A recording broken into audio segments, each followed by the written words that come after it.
We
love having your daughter with us this week. Oh,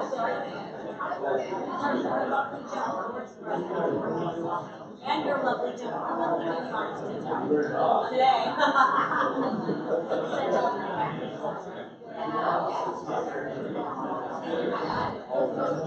So much opportunity. I love I love it.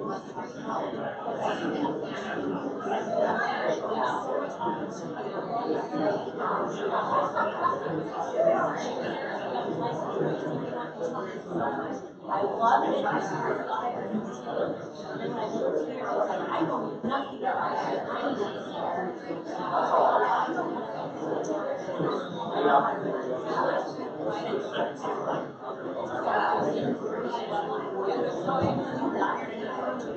That's how I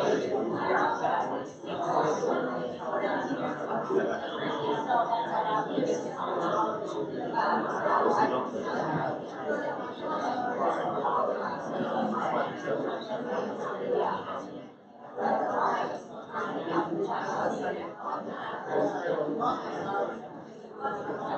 right, you're so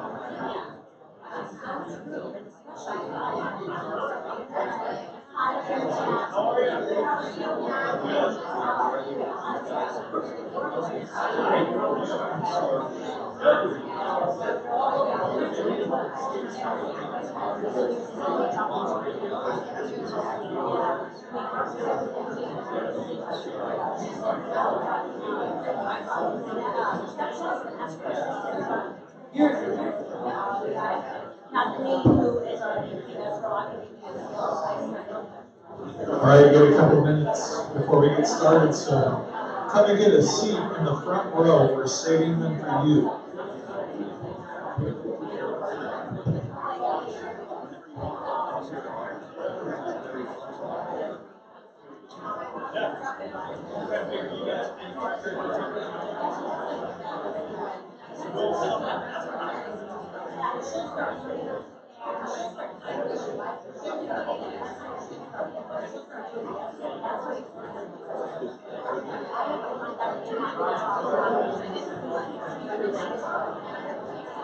Hey, Jeff.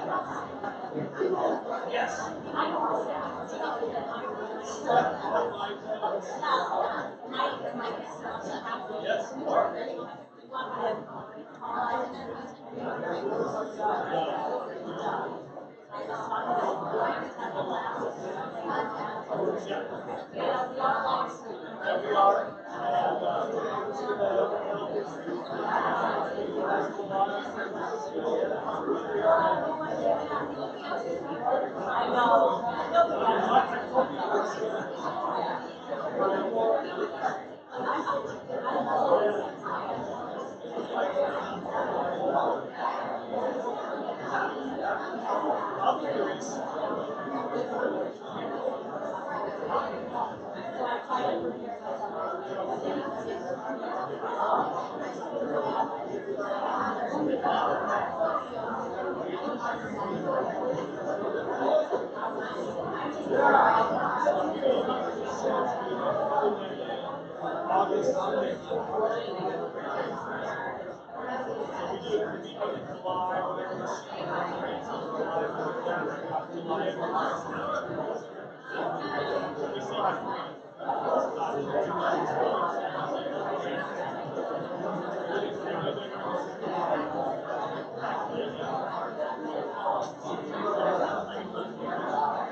Everybody, welcome. Welcome. There we go. Look at that. That's why I got Dan back there. Let's come on in and have a seat. We'll get you in and out of here in about an hour. Come on up. It's a pleasure to be here with Lawyers Title today. My name is David J. Tangwell, GRI. You guys mostly know me as Tang. And this class is on escrow and title. Denise is here with us. And we're going to talk a little bit. I'm going to hand it over to Kathleen Hoskins, who's the Vice President of Escrow Operations.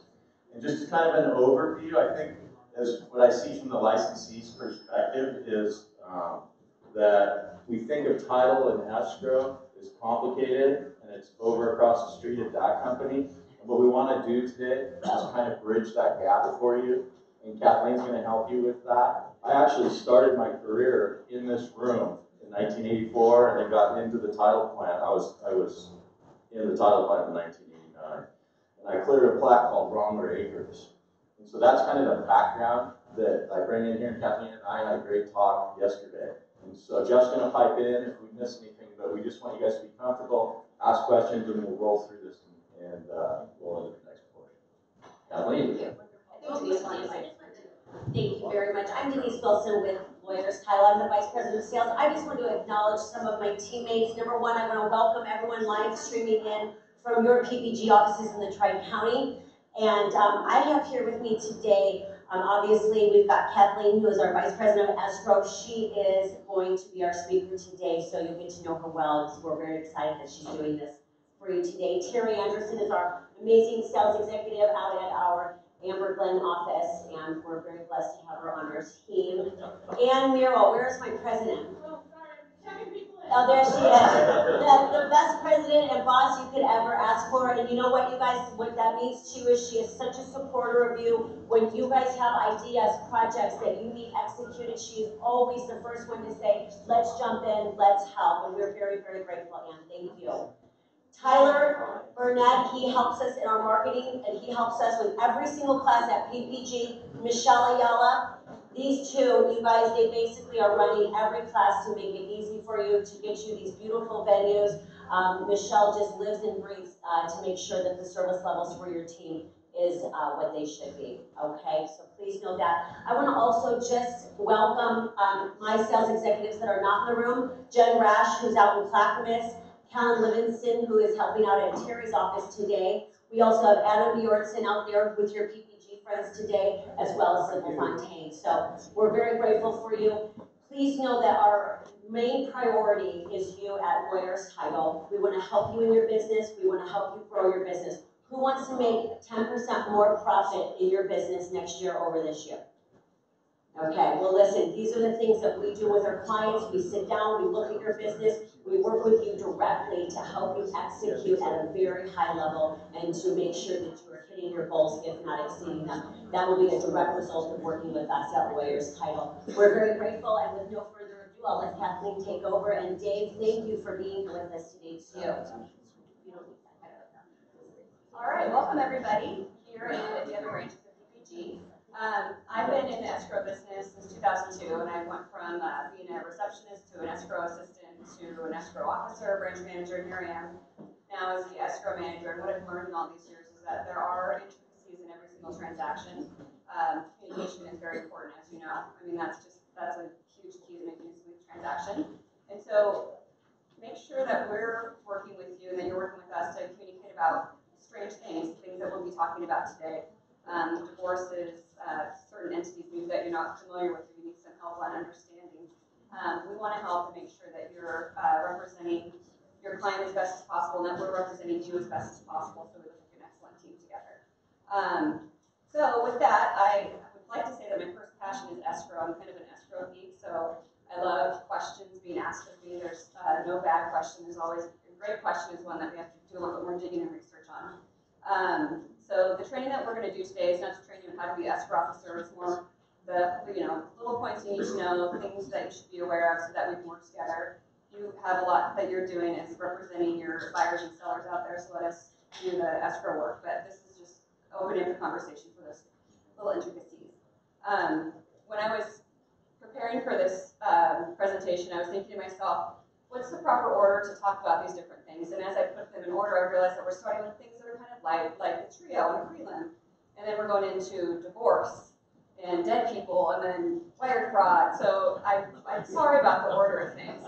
But it's gonna go downhill. But it's, the fear that can put into people is always very powerful. But anyway, afterwards you can read your sorrows away and we'll carry on. So just feel free to ask any questions that you might have. I'm here to answer questions. Jeff's here, David's here to help answer any questions or interject things that you might have an experience with. So let's get started. There we go. So I'm not going to read all this out. You can if you want to, but the main things about escrow, which is defined by the Oregon Administrative Rules, is that we have to have written instructions. So written instruction starts with a sales contract. When you have buyer and seller agreement, then we open up escrow. We collect money. We then provide evidence of title as it stands. And then through the transaction, we'll effect the sale based on what the mutual agreements are, and then transfer title and free and clear title to the insureds. So keep in mind that we need written instructions. We're all a mutual third party. If people don't agree, then we can't do anything, basically. We'll go into that into more detail.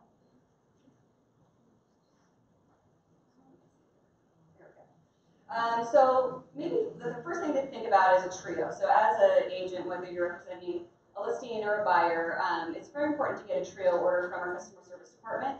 It gives you a base overview of the property. So it shows the property profile. That's basically all the tax records. Who's the vested owner? How much are the taxes? Are the taxes paid? What does the tax assessor show for the number of rooms, square footage, that sort of thing. So there's little keys that you can see on that trio that might clue you into like, oh, maybe that's a red flag, I need to look at this. And you'll see if there's tax deferment. So a lot of senior citizens have tax deferrals. There's veterans exemptions. There's all these little intricacies that can really clue you into some things that you might need to be aware of. You'll see a map. Make sure that the map appears to you what the property is that you're selling. That's always an important clue, right? And then it'll also include the actual copy of the last reported deed, so you can see when the seller acquired title. Did they acquire title as an individual? Is there 3 people on title, but I only have a husband and wife that are representing that they can sell this property? There's different ways to order a trio. You can always get that from your sales executive directly. Call customer service directly. We're eager and happy to help you. We have an excellent customer service team. And you can also email our customer service team. Last but not least, if you don't already have access to Value Check Online, that's a great tool where you can order trios online, tax statements, and some different information to help you with your properties. And if you don't have that already, then speak with your sales executive to get set up. Jay, can you speak to when we look at a listing in sky slope, why we want that trio right away. Jeff brings up a great point on what we call vesting in this side of the business, and that is if you can stand on your feet. Gee whiz. I put that there too. And that's really important. And you'll see the trio, and you're like, well, why are you hanging me up on a trio tank? And the reason is that it's because of the vesting. Now, when you see that on the deed, the vesting, David J. and Jennifer L. Tankball, all right, that's the way, that was what we call vesting if you received that in on property. And that way we know when we're writing a sales contract, or even a purchase contract on the other side of it, that you can see the people that are identified, so we make sure that those people are vested in the property. So that's kind of a circuitous argument for that. But the name on that deed that you look at on your trio, 96% of the time is going to be correct. Thank you. So you'll also want to make sure that the address is complete and that the legal description appears complete. Again, your customer service department, your escrow officer, your sales executive, we're all here to help you answer any questions that you might have. Part of the packet that you got today was an example of a trio, so you can look through that. And of course, let me know if you have any questions.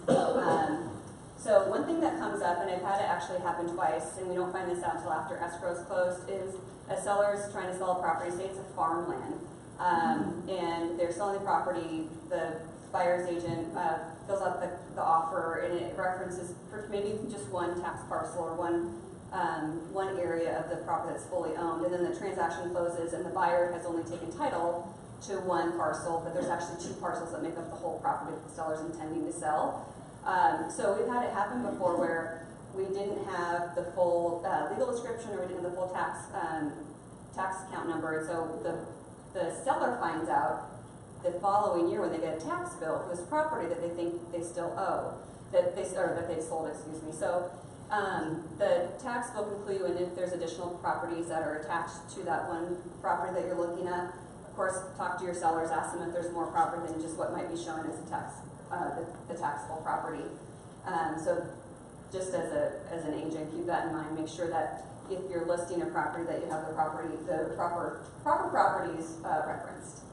And then as a selling agent, you're going to look kind of at the same things, but from a selling agent's point of view, you want to look and see who should be listed as a seller to represent this transaction. Make sure that your understanding of who the seller is what's showing up on the trio report. Again, make sure the property appears to be the property that your buyers are trying to purchase. And then also, I talked a little bit about tax exemptions and tax deferments. Perhaps the listing is showing that the tax bill is $5,000, but perhaps that has a veteran's exemption. So truly, once the property is sold, if the buyer doesn't qualify for that veteran's exemption, the buyer's tax bill is going to go from $5,000 to potentially $6,000 or $6,500, and they're not going to know about that unless there's due diligence done at the very beginning. That said, it'll show up on the prelim, but just keep in mind that the tax bill can be affected by exemptions and deferrals. And also, the last thing is look at the vesting deed too. If you're representing the buyer, make sure that if there's any clues to divorce, there's one seller that's represented as being the seller of the property, and there's actually two people or multiple people showing up on the vesting deed. That could be a clue that you might want to talk to the listing agent about the property. Right. So, David, you can probably add a little bit to this. What is title insurance? Title insurance covers a number of things. It covers the legal description of the property, the buyer's ownership interest, the lender's lien position. So, you know, if the buyer takes possession of a property, but they put a lien on the property, a trust deed, a mortgage, that lender wants to be in first lien position. They don't want to have a judgment ahead of them or an unpaid trust deed on there. We're guaranteeing that the lender's taking first lien position. We're also, sometimes we find out about undisclosed heirs. Maybe grandma passed away, the property sold, and then your grandson comes knocking on the door. My grandma said that I own this property, that she willed it to me. And there's also fraud and forgery, unfortunately, in this day and age. But we do our best to minimize any sort of risks. Title insurance is historical, so unlike car insurance or homeowners insurance, you're buying the insurance just in case there's a risk that happens in the future. Title insurance covers from the point that the buyer takes ownership of the property by recording and closing in the past, so the chain of title is checked. The transfer of the transfer of ownership is checked. So that's, this is critical to understand. One of the underlying pins of the title side of this business is title insurance drops the pin and moves backwards. Car insurance, homeowners insurance, all medical insurance drops a pin and insures forward. All right, so what they do on the title side of this, behind escrow, every escrow officer has a TO, what we call a title officer. And behind that TO is a CTO, a chief title officer. So there's lots of mindsets in the title plant that help figure all this out. Because truly it is their responsibility to help us, but we need to help navigate the waters with the principles to the transactions. Absolutely, thank you, David. And the other thing to keep in mind is that title insurance, it lasts as long as the insured has any interest in the property. So you're a buyer, you have title insurance up to the point where you release your interest in the property, which is when you sell your property. If you're a lender, you have interest from the time that the trust deed is recorded until the loan is paid off and the trust deed is reconveyed. So it could last many, many years. It's not paid annually, just one title insurance to last that ownership interest. All right. Some people need to know or are confused by, or just generally speaking, why and who pays for title insurance. Typically in a transaction, we have a sale with a buyer purchasing. If a lender is involved, then we'll issue title insurance to the lender. So the idea is that the owner's insurance is offered to the buyer with the seller paying for it. And the reason for that is the seller is saying, okay, buyer, I guarantee that you can own this property free and clear, and here is my insurance policy that I'm giving to you. On the flip side, the buyer is purchasing the property and the seller's paid for their policy to cover themselves, but they're taking out a home loan with XYZ Bank, and so they're saying, okay, lender, I'm going to take out this loan, and part of my promise to you is that I will pay for this title policy. So owner's policy is paid for by the seller as a guarantee, and the lender's title insurance is paid for by the buyer as their guarantee. Can you touch just a little bit, Kathleen, on ALTA policies and in new construction? I don't know if that's a slide down the road, but can you talk just a hair about the new construction and some of the changes we're seeing with the builder paying or sometimes the buyer paying? Absolutely, yeah. I'll breeze over that just a little bit, but in a title insurance policy, and there's actually an example of a title policy there for you to reference. Again, title policy is based on history. So say you're dealing with a buyer that's purchasing a new construction property. As the property is built up, there's substance suppliers that go in and they'll, add the roof, do the plumbing, excavate the property, that sort of thing. Lien laws allow contractors, subcontractors to file liens up to 75 days past the point that the work has been completed. So say the roofer's done on day 1, the property closes on day 10, but then the roofer never got paid. The buyer can then have a lien against the property that takes first lien position because that work was done before the lender and the buyer closed. So what happens at that point? The lender wants to have insurance that that lien isn't going to show up. The buyer probably wants insurance that they're not going to have a roof lien placed against their property. So what we can do in the title and escrow world is we can offer early issue. There is extra work that we do behind the scenes to avoid risks, talk to all those substance suppliers. But with that, there's also extra premium that's charged. So if the buyer requests early issue policy, who's going to pay for that? Sometimes the builder will pay for that because they want to say, okay, you're buying this property, we're paying for owner's title insurance, and we're going to give you the extra extended early issue coverage as a guarantee that we paid off all the contractors. And also, lenders want to know that they're in first lien position. They don't want to have a roofer's, $20,000 lien ahead of theirs. And so potentially the buyer could be paying for that extra early issue coverage as well. So when you're involved with a new construction transaction, or even like a flip or remodel where there's extensive work done, make sure you find out what kind of work was done, who wants the extra title insurance, who's going to pay for it. And talk to escrow about what insurance is needed, because there will be likely work that we have to do behind the scenes to make sure that we're ready to issue that. Does anybody have any questions? Steve? Couple questions. On that, a question I've always wondered is, how do you know all the contractors? Right. Did you go to the general and get him to sign off? Yes. This is all people that have worked on the house? That's a great question. Absolutely, yes. So we have to rely on information that's provided to us to be accurate and full. And so, yes, the general contractor typically is the one that will provide us with the name of all the substance suppliers.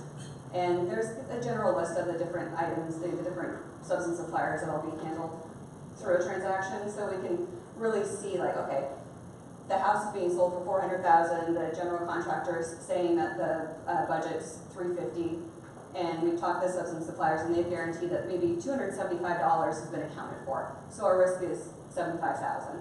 So we have to look at the risk of how much information we've been provided, how much proof we have that the money's been paid, and then make an underwriting decision that we can move forward. And a builder or a general contractor, that's an excellent question, gets pre-approved at the title company. So you might go into a subdivision that's full of new construction, and they're like, well, we're closing at Lawyers.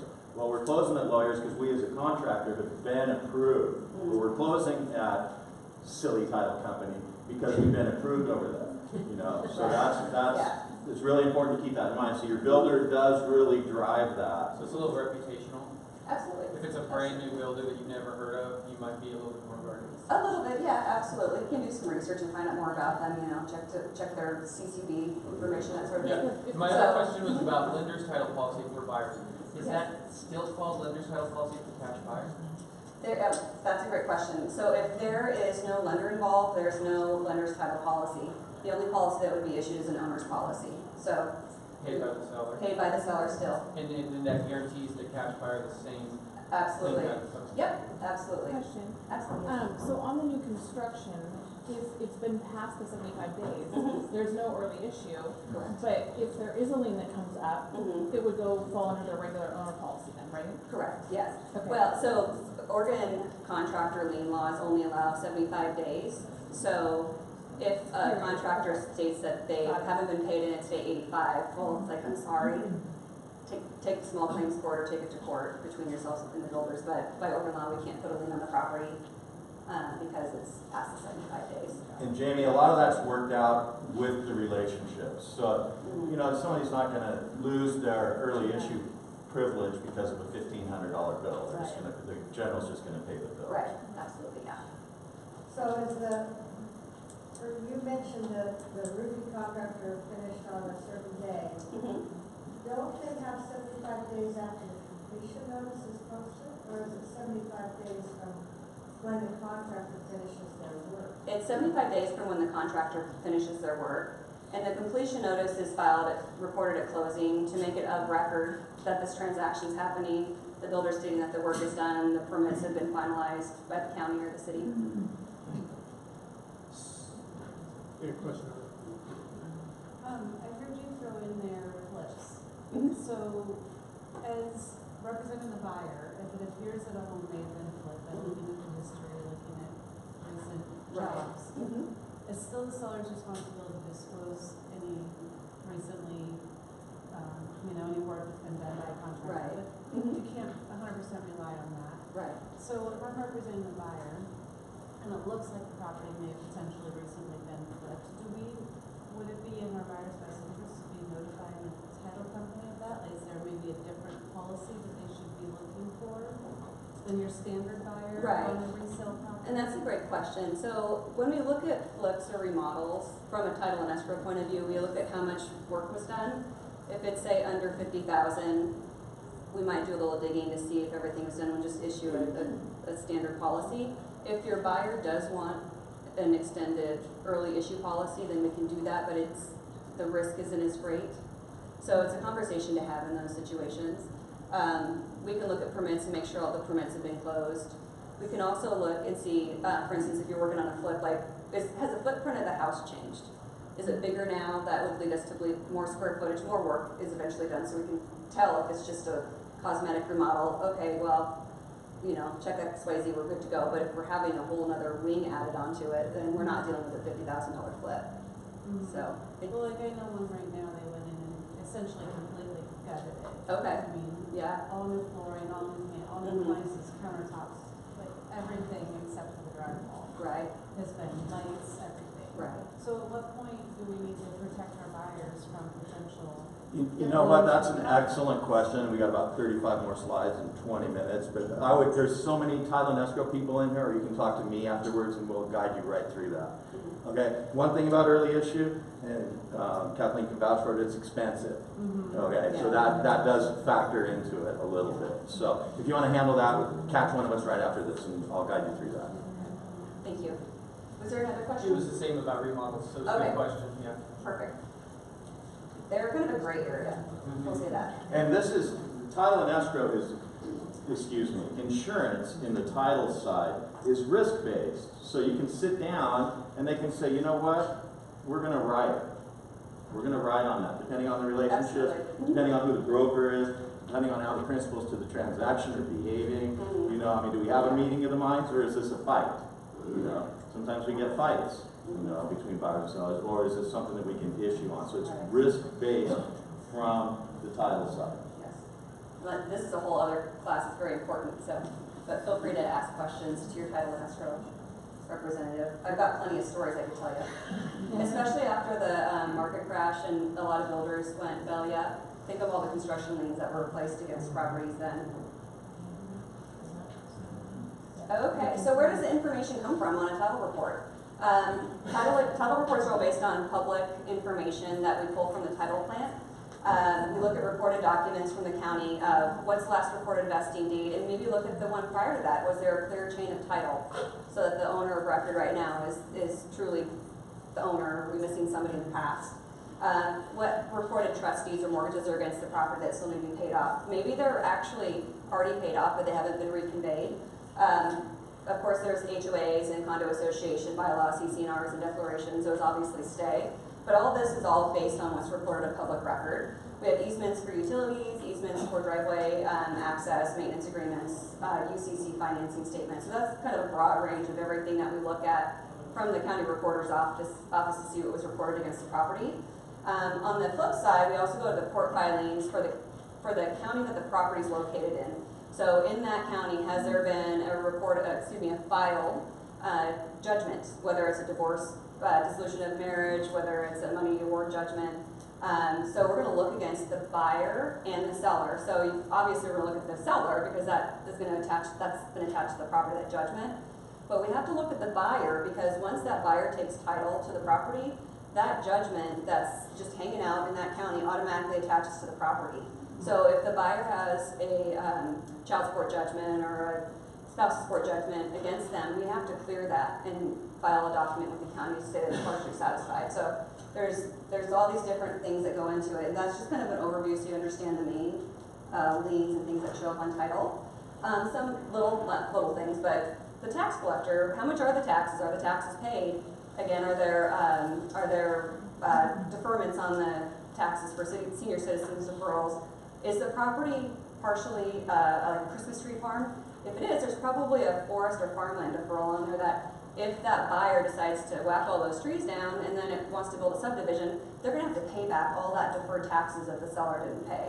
So these are all things, just keep in mind, we will note on our title report if there's a deferral or an exemption, so that's put into you. But it affects your buyer's potential of, you know, how much can they afford.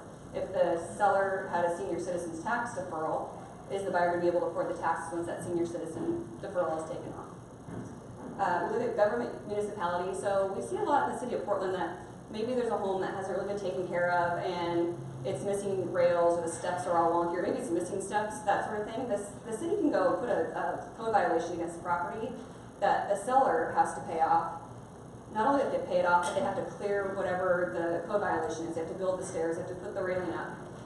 In some cases, they might have weeds that are growing up to the windows. That could be a code violation that costs hundreds of dollars for the city to clear.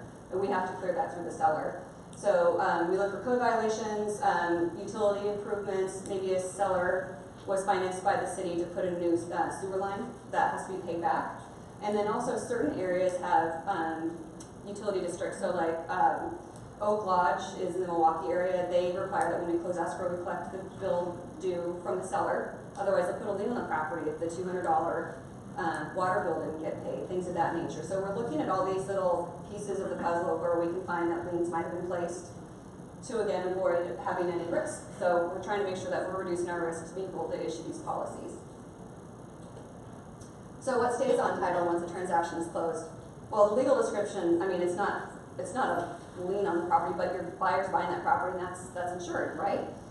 Property taxes that aren't yet due. This is the period of time where we enter the new tax year on July 31st.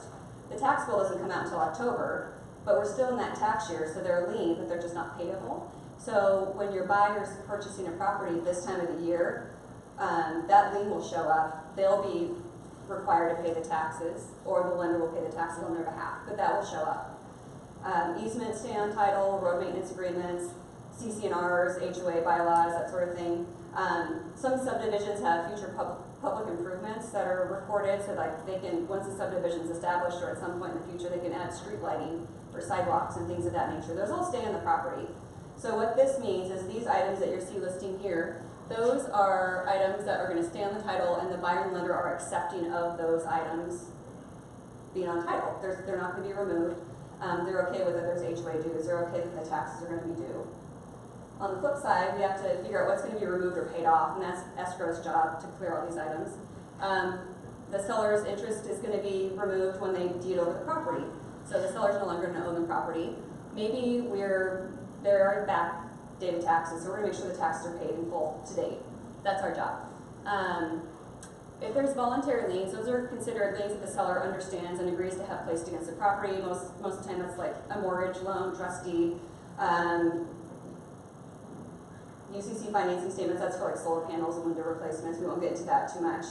And then city utility liens, yeah, okay, I use the water, so then therefore I don't need to pay the water bill. And then there's also the involuntary liens. Those are the ones that the seller really didn't want to have placed against the property. They didn't sign a deed to put this type of lien against the property. So that would be judgments, those city code violations that I talked about. Remember, missing stairs, missing guardrails.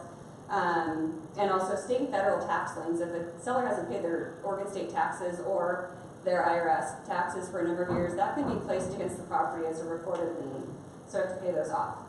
And then as we talked about before, if a buyer has a judgment, we have to make sure that that judgment's clear, so that way the judgment lien doesn't attach to the property. So that's all things that we work through escrow. Sometimes you might have to gather information that's a little uncomfortable for your seller or your buyer, like, hey, I need to call your ex-wife, and that that could be uncomfortable. Maybe they haven't talked to each other in like 10 years, but we have to do that, and yeah. Did you have something to add? No, okay. Because the divorce in our business is what? A listing and 2 sales. Yeah. You got to be able to do it. That's what these guys are good at. Yeah. One of the things Kathleen talks about when we're looking for these liens and we're looking for the assessments of the child support or this or that, is we have the general index that the title companies access. So your buyers and sellers are going to get a packet that says, like the example is Robert Lawrence Smith, okay, is a way different name than David James Tangwald in the general index. So it's called, it used to be called a Soundex, and we look at that. So Michael Crosby's going to fall out easier than Bill Smith, because then we got to run William Smith and Bill Smith and Billy Smith and all this, so that we run all that through or they run all that through the GI, is what it's called, and that's how we find the liens. Absolutely. One thing to add to that, just for fun and giggles, is that so say you have a William Smith and there's a lien or a judgment against a William Smith. You've got a William Smith as your buyer. He says, oh, no, that's not my lien. There's another bad William Smith out there. Okay, we get that. That happens a lot. There's a lot of those guys a lot of William Smiths out there. What is happening is that the county filings are being redacted. They're taking off personal information like dates of birth and social security numbers and other things that we could used to be able to easily use to say, okay, well, this William Smith is our seller or our buyer was born in 1969 and this other guy was born in 1972. Obviously, it's not the same guy. So we might have to ask for more and more information for these proofs, and it does get to be a little uncomfortable when you're asking, like, well, have you ever been married? Are you widowed? You know, these are things that we can look at and check off our list for whether this person is ours or not. So just understand that if you have a customer that is complaining that we're asking for too much information, we really aren't trying to dig in deep and like create a soap opera. We're just trying to make sure it's not our person. So. Kathleen? Yes. Can I add to that real quick? Please, Dawn. From a Yes. listing standpoint? So every single listing intake that you guys take, one of the questions should be, if you're obligated to pay alimony or child support, do you pay through the state? And then they'll answer yes or no, or it's not applicable to me. But if they don't pay through the state, then as Kathleen mentioned, they're going to have to reach out to that ex within 30 days of closing. Because I had a transaction delayed for 12 weeks because the ex-wife would not sign. Yeah. So, and he had stopped paying child support 10 years ago, but never got the satisfaction filed. Yeah. So with that, the overreaching message really is, when you guys are advising your clients and you hear they're going through a divorce, please advise them, if you are going to be obligated to alimony or child support, do yourself a favor and pay through the state. Yes, absolutely, because we can just send a letter to the state and then all of a sudden we get information that it's paid in full, or it's not. So there's a lot of different things that go into that. Dawn, that's a great thing to add, thank you. So red flags, it's kind of starting to sound a little redundant, right? You've already looked at your trio, now you're in your prelim, but hey wait, the vesting doesn't match the name of the seller on the sales contract. Another thing is a buyer's agent is, okay, or the listing agent too, so your sales price is $340,000, but there appears to be judgments, trust deeds, tax liens that maybe add up to $420,000. So is this a short sale? Hopefully not, but maybe. And one thing to keep in mind is that whatever the monetary value is showing up on the title report is what was reported. So maybe somebody had a $500,000 loan, they've had it for 10 years. It's probably only $400,000 now. So don't look at that number as like gospel, but yes. So all of these red flags, can you guys call out to us and say, hey, here's a couple things? Yes, absolutely. Alright. Yeah. So let's go there. Yeah. All right. Let's just raise your hand if you've looked at a preliminary title report this week. All right. That's good. That's what we're looking for. So it does get called out. And I'm not talking about this room, but there's probably some licensees in the state of Oregon that are counting on title and escrow to clear that report without looking at it. All right. So that was a great question, Michael. We want you, Jeff wants you to look at the prelim and look at the exceptions. A lot of them, 90% of them, easy peasy. Sometimes there's a red flag that you need. It might kill the deal. You know, so the earlier you know that, the better off you are. I knew you'd say that. We will look at them, but you guys also call them out too. Of course, yes. There's a couple things to look deeper into. Absolutely, yeah, and we'll let both sides know. We'll, you know, I'm sorry? Including the lender. Absolutely, yes. And we work oftentimes very closely with the lender on the buyer side if we have judgments that we're looking at. So it's a community effort, right? One thing to add before we get into the next section here is a common thing that we see on the reviewing broker side is you'll submit a listing file without the trio. And then you'll sell the property because it sells with multiple offers in 2 days, and we still don't have the trio. We don't know that the person you had signed that listing agreement, who now has entered into a sale agreement with the buyer, is the only legal owner of the property. We want you to order the trio and submit the trio with the listing contract so that the reviewing broker team can say, oh, Bob and Susie Smith signed the listing contract, Bob and Susie Smith are on the deed, and they're the only ones on the deed, right? So that's the difference. Yes, absolutely. So we'll breeze past this, except for always look out for judgments or liens that are unexpected. So if you're the listing agent and your seller tells you, oh, I just have that one mortgage payment, but then all of a sudden there's a second and a third, you know, red flags. What else is missing that I don't know about? A good point. This came up last month for us. The buyer is not on the sale agreement. The Okay. buyer is not on the loan. We put in the deed line that we wanted in boyfriend's name and girlfriend's name, Okay, just for their own protection in case somebody died or something. right. We get to escrow and suddenly we need to talk to the ex-wife and we need all these paperwork and the boyfriend goes, yeah, no, that's not happening. Right. Okay, just remove me. So Yeah. it doesn't matter if they're on the sale agreement or they're on the loan. It's still required if they're going to be on the deed, period. Right, yeah, so if a buyer is taking ownership of the property, they're gonna be showing up on the deed as a Just buyer, on the deed. on the deed. And We have to check their name for judgments. Yes, and So- then there's a child support one, and then Right. the ex-wife had to get involved, and then Exactly. this and that, and it wasn't through the state, and so Yeah. it's like, forget it, we'll just take you off. Right, and then that's something that can be handled outside of the transaction, you know, we don't wanna hold up a transaction to do all this. Yeah. The earlier that we know and realize that that's on that line on the sales contract, we'll make sure we put that on the prelim, check that person's name, and then we can work on it sooner. So it does happen sometimes where we'll get a, request from the buyer's agent, oh, by the way, Judy wants to be added onto title, but it was just Ben, and so we're like at the point that we're getting documents from the lender, and it's a little bit of a scramble. So have those conversations with your buyers to understand truly who's supposed to be on title, so we can make sure we're clearing things up as quickly as possible, so there's no bumps in the road. That's a very good point.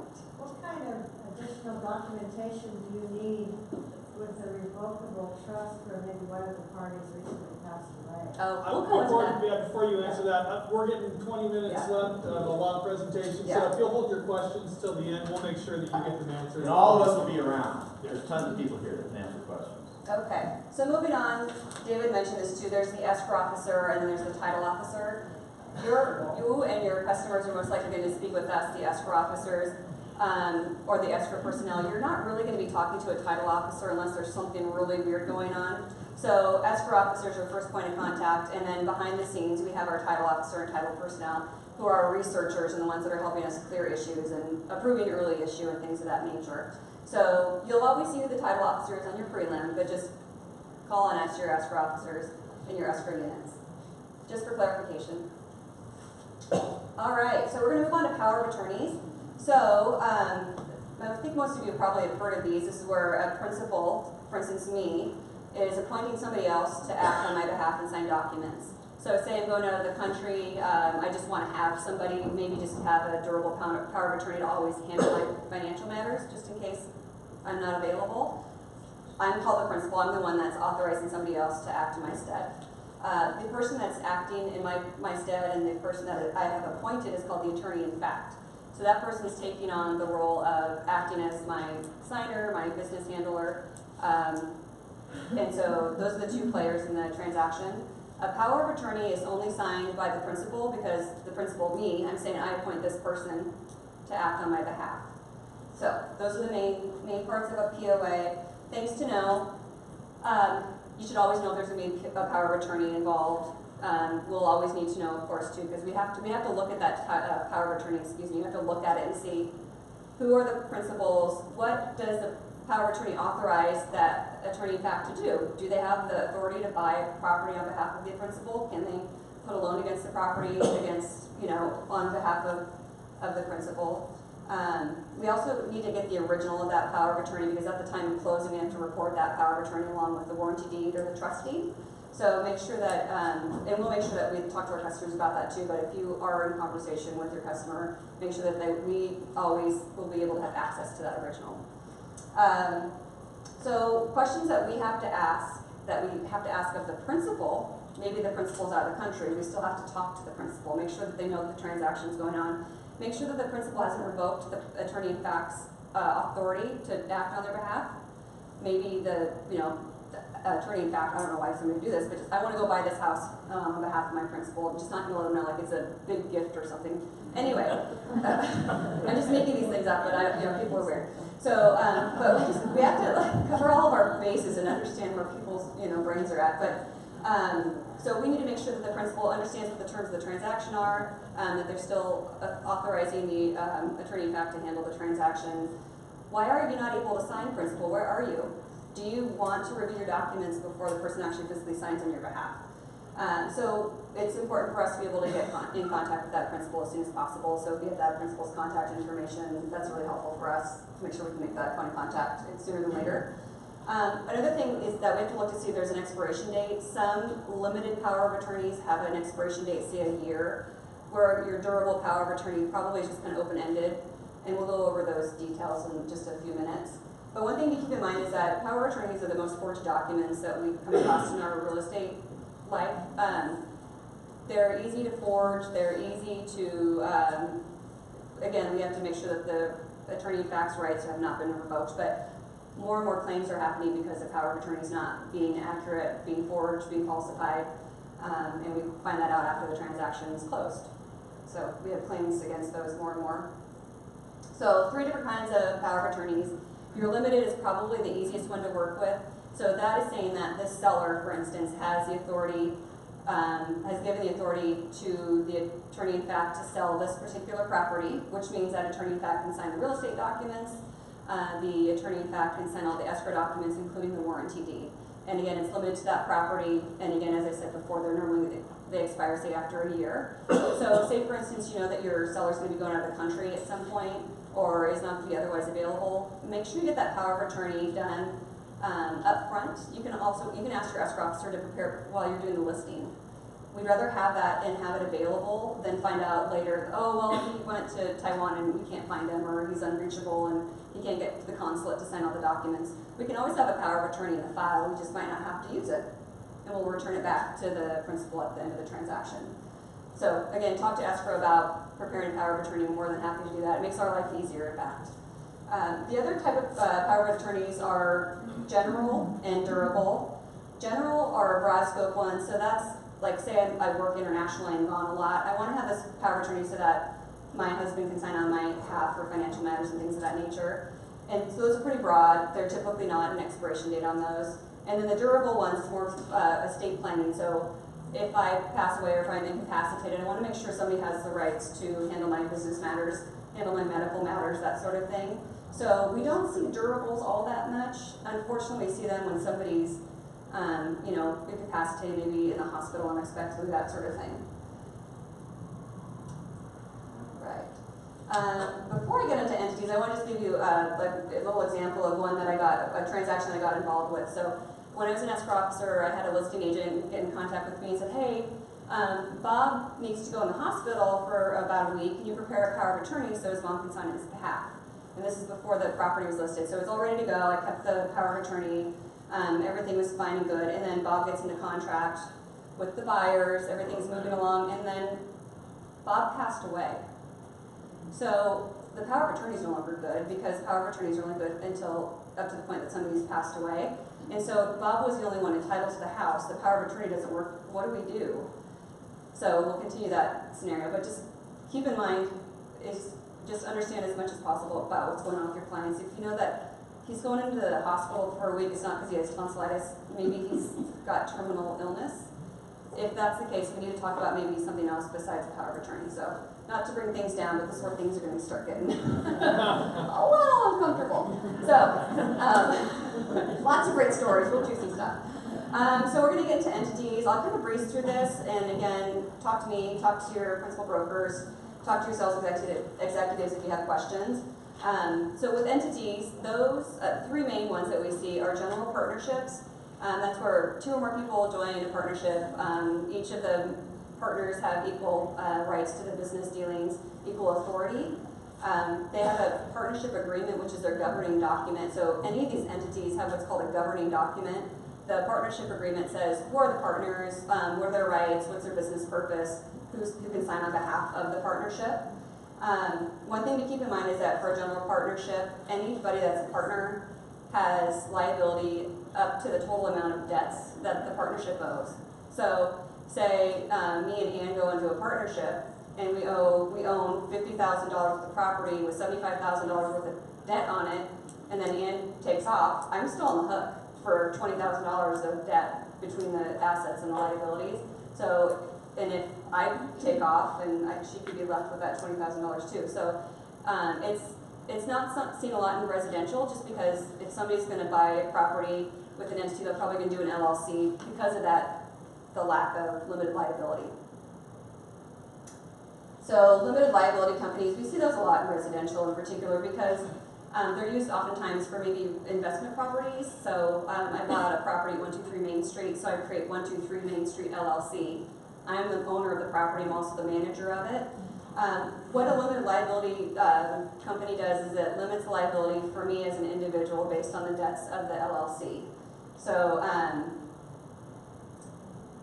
and also it helps protect, so if you have an investment property of renters, they're going to go after the LLC, not after me individually. So maybe I'm worth a couple $1 million, but there's only $200 or $200,000 that's a debt to the LLC, then my equity as an individual is protected. So on a limited liability company, the governing documents is called the operating agreement.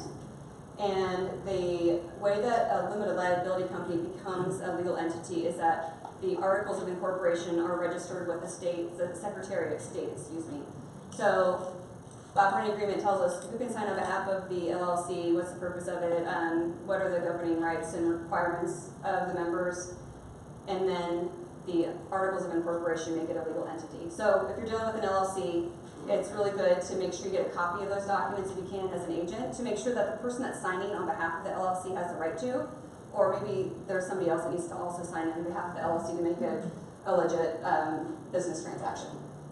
So the next one is a corporation. Those are, we don't see this as much with residential, more so in the commercial transactions.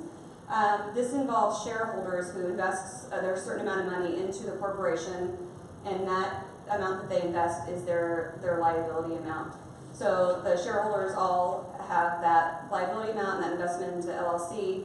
They elect the board of directors that oversee the corporation, and they also have the officers, that act on behalf of the corporation. So corporations have a little bit more, layers to them. The governing document is a bylaw, so the bylaw lists who are the shareholders, who's in the board of directors, who has the rights to sign as officer. The corporation is also registered with the Secretary of State, so we need to make sure that they're a legal entity, so we look at the Secretary of State website for their active status. One other thing on corporations is that oftentimes the shareholders or the people that are assigned as officers have to sign a corporate resolution, which we need to see, we need to have a copy of, that states that the corporation authorizes the purchase of this property, the corporation authorizes the sale of this property. So a couple more steps involved with the corporation. I don't want to minimize it and not talk too much about it, but there's a lot of little intricacies for each of these entities. So again, call me, call your sales executive, talk to Jeffrey, talk to David if you have questions. Point that I'll make about that we see very commonly, if you're representing somebody who's either buying or selling as an entity, they can't sign their electronic signature in their entity name, right? So 123 ABC Street LLC, the DocuSign can't be 123 ABC LLC, okay? It has to be Jeff Wyron, managing member, but the buyer can be the 123 ABC LLC, but they have to actually sign the DocuSign with their signature, not in the name of the entity. That's a good point. It happens a lot. Yeah. All right. So what do you need to know about entities aside from what we talked about? Again, ask your client for a copy of their governing document, whether it's the bylaws or their articles of organization, their operating agreement. Look at those to make sure that the person that's signing on behalf and representing themselves as the seller has the right to sell the property and that we're not missing somebody. Check with your escrow officer, check with me, check with your escrow officer, to check the Secretary of State website to make sure they're still an active entity. We've had entities that have dissolved maybe like 5 years ago, but they're still entitled as an old LLC, but now they're trying to sell it, and so it becomes a little bit of a mess trying to cover the paper trail and the money trail to make sure we can close and accurately transfer title. And escrow will need to see those governing documents as well, so it's a good idea to get them on your behalf, but just let your customers know that we will also need to get that copy of your bylaws, copy of your operating agreement to make sure we in title agree that we have the right people signing the final documents, including that warranty deed, which is very important. All right, you probably can't see this very well, so you can kind of ignore it, but if you have any questions, a really good piece of information I found. This is from the Secretary of State website, so it goes over partnerships, limited liability companies, and corporations, and just gives you kind of a breakdown of the differences between the three different entities. So, can you even see that? No? Okay. It was a good try.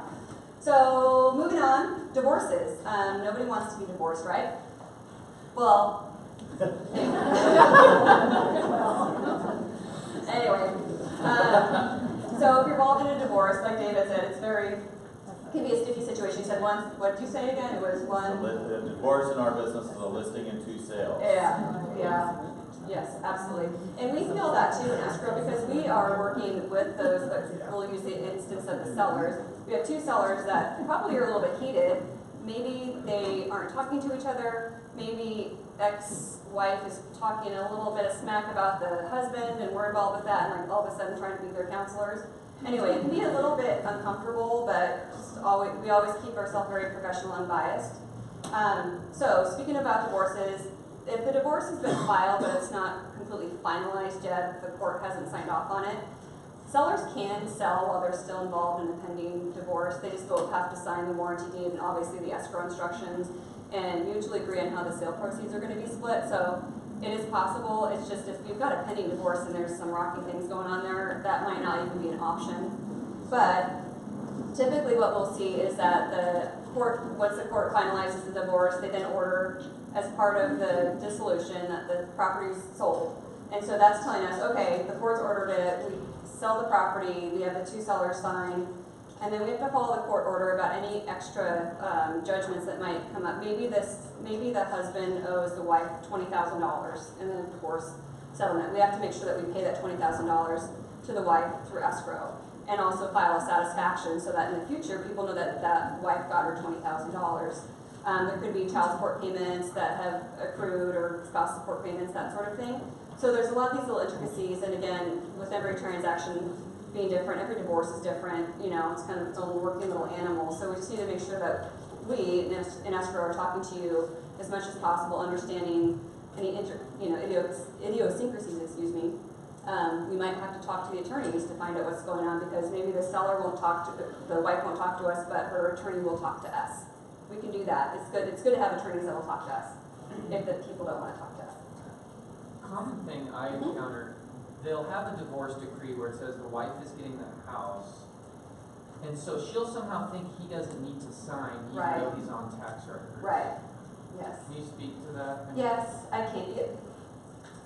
One thing A I'll. divorce decree Yeah. does not override tax records, right? Correct, absolutely, yes. So hopefully the dissolution is prepared in such a way that it states that the husband has to sign any documentation, including the warranty deed to transfer title. That helps us out quite a bit. It might be just one little line in there that the husband didn't see.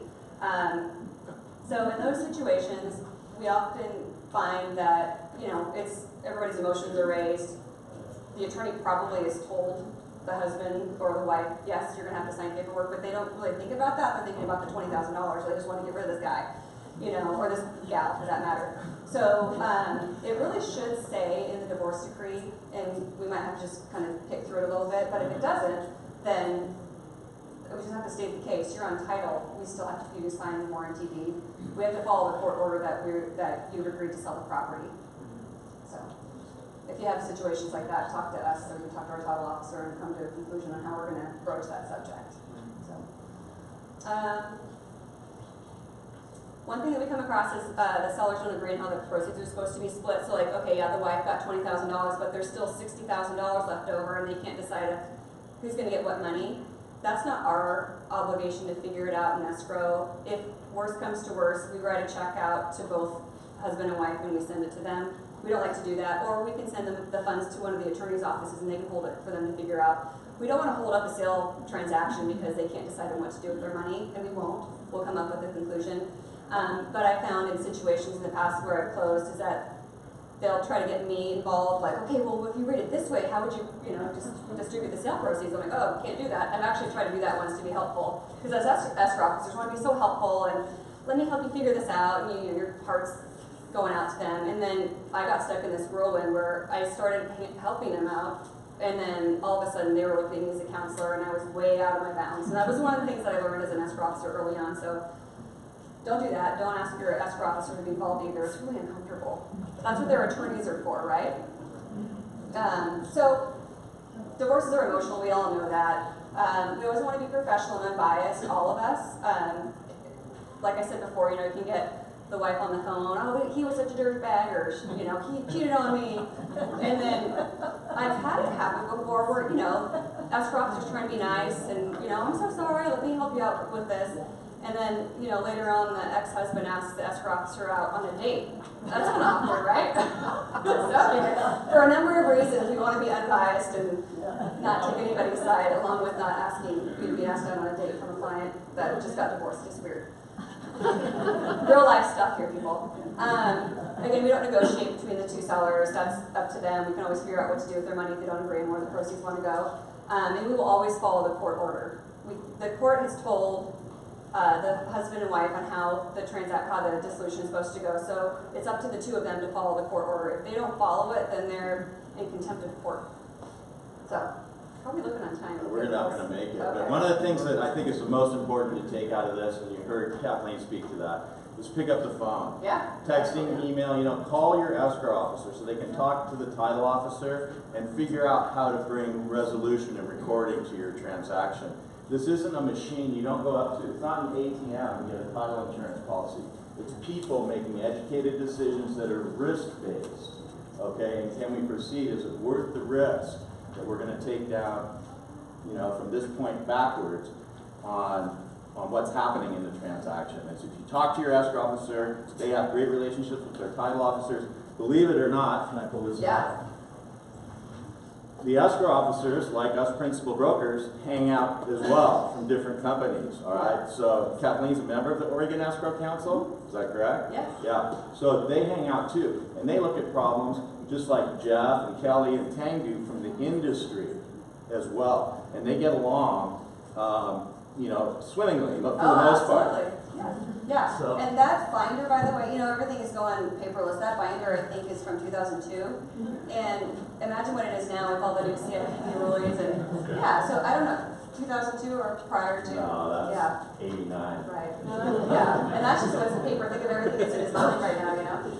So I know we're really close to ending. I just want to talk about wire transfer or wire fraud. It's really important, and I know you've probably heard stories, but this is where I want to put the fear of God in you. So wire transfer happens in all different industries. It just affects the real estate industry quite a bit. I mean, think about all the money that's coming and going between a sale and purchase. Real estate industry wire fraud has increased by 1 million. Sorry, 1,000,000%. Sorry, 1,100%. I mean, that's huge, right? And FBI's they have cases every day of around 826 reported wire fraud instances. Now, that's not all just in the real estate business, but think of all the things that happen with banking. That's just mind-blowing, 826 reported cases every day. So the statistic, I believe, is if a bank robber goes to a bank and they get a haul of, you know, all the money that's in the bank, it's around $3,300 that they take away.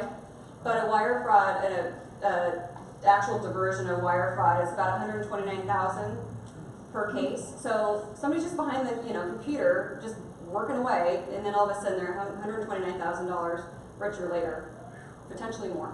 Maybe they're doing a lot. I mean, it's just mind-boggling.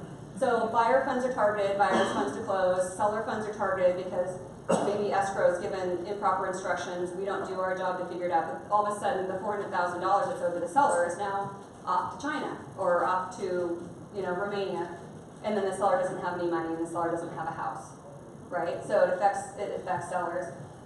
Payoff lenders are being involved. I won't go into too much detail about that.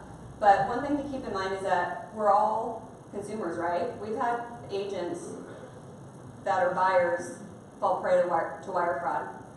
So we've had buyers who are attorneys fall prey to wire fraud. So the word's out there and it's becoming more and more known. But just unfortunately, don't be so trusting. Be wary. Look at what you're getting information on, who you're getting information from. So they're getting smarter. Real quick, most of the wire fraudsters are not from the United States. They work in other countries where there's no hacking laws. So like Philippines, Romania, Nigeria, and Romania. And so they can do all this, and they're not. If they get caught, then it doesn't matter if they're getting caught by their countries. The country doesn't care. They're not even checking this out. But that also means that oftentimes the emails that we see don't have proper grammar. For instance, if you see something that just has improper grammar all over the place, that's a big clue that you're probably dealing with somebody that's trying to get some money from you. That's when you review the net sheet on the closing that you have coming up, and if you really have a closing coming up. Yeah, exactly. It's scary. They're very smart. It's amazing. They're like outsmarting everybody. I wish that people that had this clever smartness could use it for the good instead of taking advantage of people that shouldn't be taken advantage of. So these fraudsters are recruiting people from universities. These people that come out of universities, they have all this tech knowledge. They know how to hack and do all these crazy things behind the scenes, hopefully for good. But then they're hired to go get hundreds of thousands of dollars, and they're now all of a sudden making a bunch of money just from the university. Wire fraud happens mostly at the end of the month, so more transactions close at the end of the month, higher amount of volume, and also over holiday weekends. If you're closing like on the Tuesday before Thanksgiving or the Wednesday before Thanksgiving, you've got all these extra days that a wire fraud could have gotten sent out. Sorry, a wire could have gotten sent out without being noticed because you've got all these holidays that are going by. So it just gives the fraudsters more. It's after 2. Okay, hang on. So this is where I like to leave classes, is because we just didn't make it through 10 slides. So it's a great opportunity for you to talk to your sales executive, talk to any one of the people that are here from lawyers. You can talk to the lenders that are from directors. If you have any questions, don't let them linger in your head. Talk to somebody after we get out of the next presentation and follow up so that you can bring confidence and an understanding of title and escrow to your transaction. Thank you for your help. Good job. Pleasure. Thank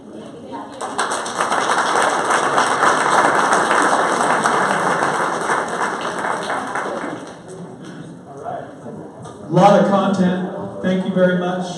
My pleasure, thank you. And we will be teaching this class at other offices throughout the course of the month too, so if you missed something today on some of the slides we couldn't get to, you can see it in one of the other offices. Give us 5 minutes, we're going to roll right into our sales meeting, so take a quick break and come right back.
Everybody could find a seat, please. We're going to go ahead and get started in just in 1 minute. 1 minute. Please find a seat.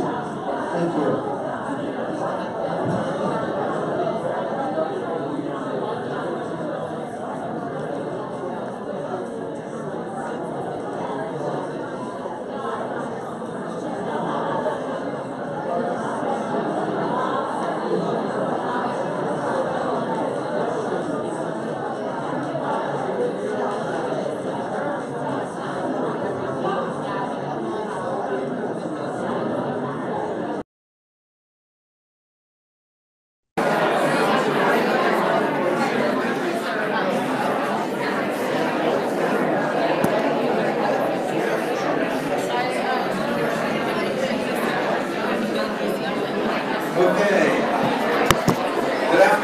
everybody. Hello there. We're going to go ahead and get started.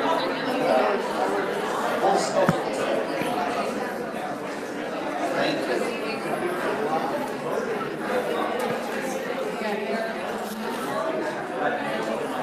Okay, I think most everybody's here. There we go. It's like herding cats, right?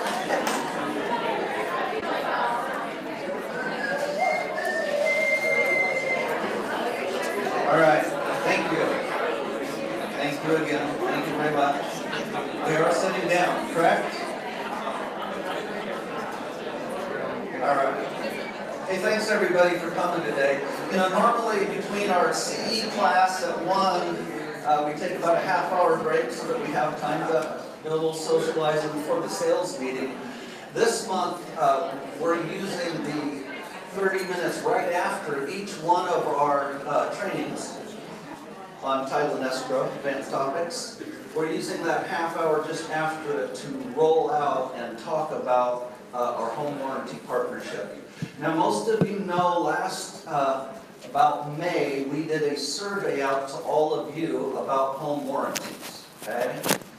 We wanted to see what we could do to help reduce our risk overall. It's mainly a risk management push. But we learned a lot in our surveys. And a few of the things we learned was, first of all, the top 2 providers you all were using were AHS, American Home Shield, and Fidelity Home Warranty. The other ones were way, way down the list. And top 2. Probably because they have the best sales reps, right? They're wonderful. We found out that we agents only recommend home warranties on listings about 50% of the time. It's not very much. And for buyer home warranties, we're only getting coverage and recommending it about 55% of the time. And both of those are very low. Now, Mr. Tangvall could tell us, since he handles all of our incidents here at PPG, the lion's share, probably 80% or more, if a home warranty had been in place, probably would have taken care of it, okay? So we know we can do better.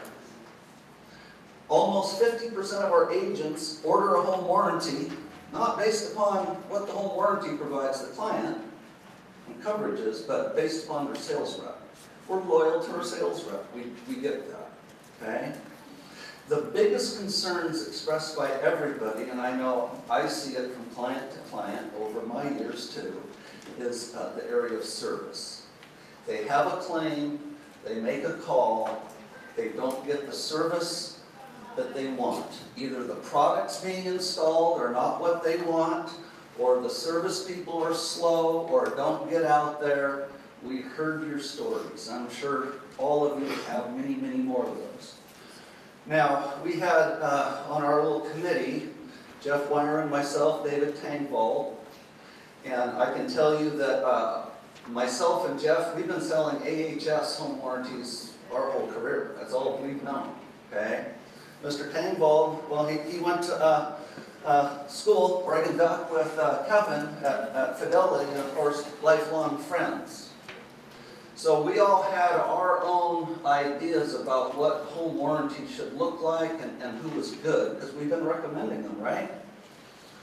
Well, we looked at 7 different home warranty providers, and one really stood out for us. It was different. It was new.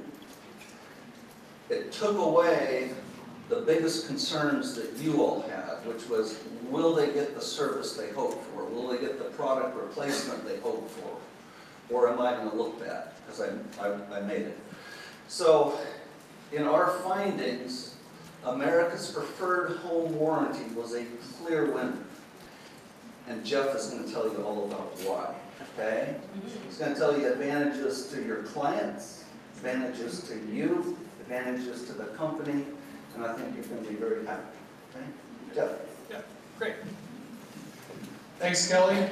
We're delighted to have the partnership that we have now with America's Preferred Home Warranty. The benefits to the consumer, the primary ones are competitive product pricing and coverage limits. We evaluated all of the warranty models for price, and within what, $20 of each other when you really compare apples to apples, service to service on the different programs that they offer. They're all within about $20. America's Preferred gives the consumer the opportunity to choose their own contractor, and they get to control that service experience, and they get to pick their replacement part, right? If the furnace goes out, America's Preferred Home Warranty is going to give the consumer a check. The consumer is going to call a HVAC company and install a furnace of their choosing, instead of being directed by the warranty company as to who they can work with and when they can come out and what type of unit and what brand they have to put in. The List Secure program that is offered through America's Preferred gives legal protection for your sellers who purchase the warranty for a home that they sell. It's up to $1,000 of coverage for attorney fees on post-sale disputes, and that's up to 2 years after the date of closing. Okay, so your attorney gets an arbitration notice or a problem with the buyer of their property on a closed closing dispute, and they need help from an attorney. America's Preferred Home Warranty, if the warranty was in place, will offer up to $1,000 of coverage for legal fees for up to 2 years after the closing. Is that only in regard to repairs? What's that? Only in regard to repairs? No, it's attorney's fees. So it's, if there's a dispute of the property, right. Okay, benefits to you. It's a very simple service model with a detailed marketing material, makes it easy for you to explain to the consumers. Our partners are here today to talk with us about that. We're going to turn it over to them in a minute. Our E&O deductible is $5,000. That deductible is waived if you have either sold the warranty, if your client has purchased the warranty, or if you presented the warranty and they've waived it. They have to sign the waiver notice. So we're asking you to present it one way or the other. But if we have either an agreement on file or a waiver on file, if there is a dispute within a year after closing, that E&O deductible is waived. We get reimbursed from America's Preferred Home Warranty for a portion of that, and we're helping to underwrite the remainder of that to make it a benefit to you. Okay?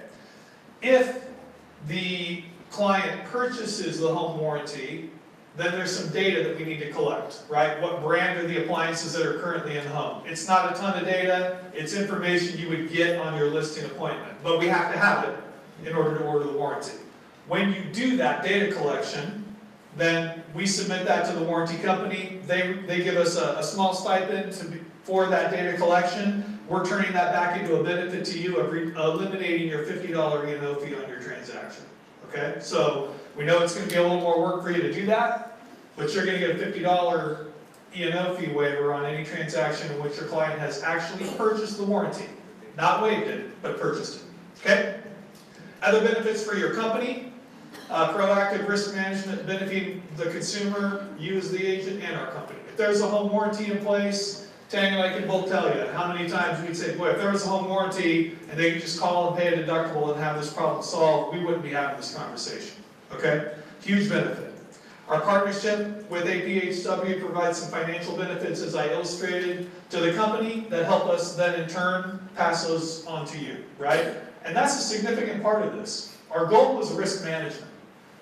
The benefit that we get financially from the company, we're turning that back into a benefit for you by eliminating your E&O deductible and by eliminating your E&O fee if you sell the warranty and turn in the data collection form.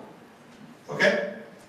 And then anticipated E&O claim reduction on properties in which there's a warranty agreement. So here's the requirements. We want you to present the warranty to all your clients, sellers and buyers. Okay? Huge benefit with APHW. The seller, if they agree to the warranty, it's paid for at closing. They give it to the buyer, they pay for it and buy it for the buyer. They get a basic coverage policy at no additional charge to the seller. It's just wrapped in.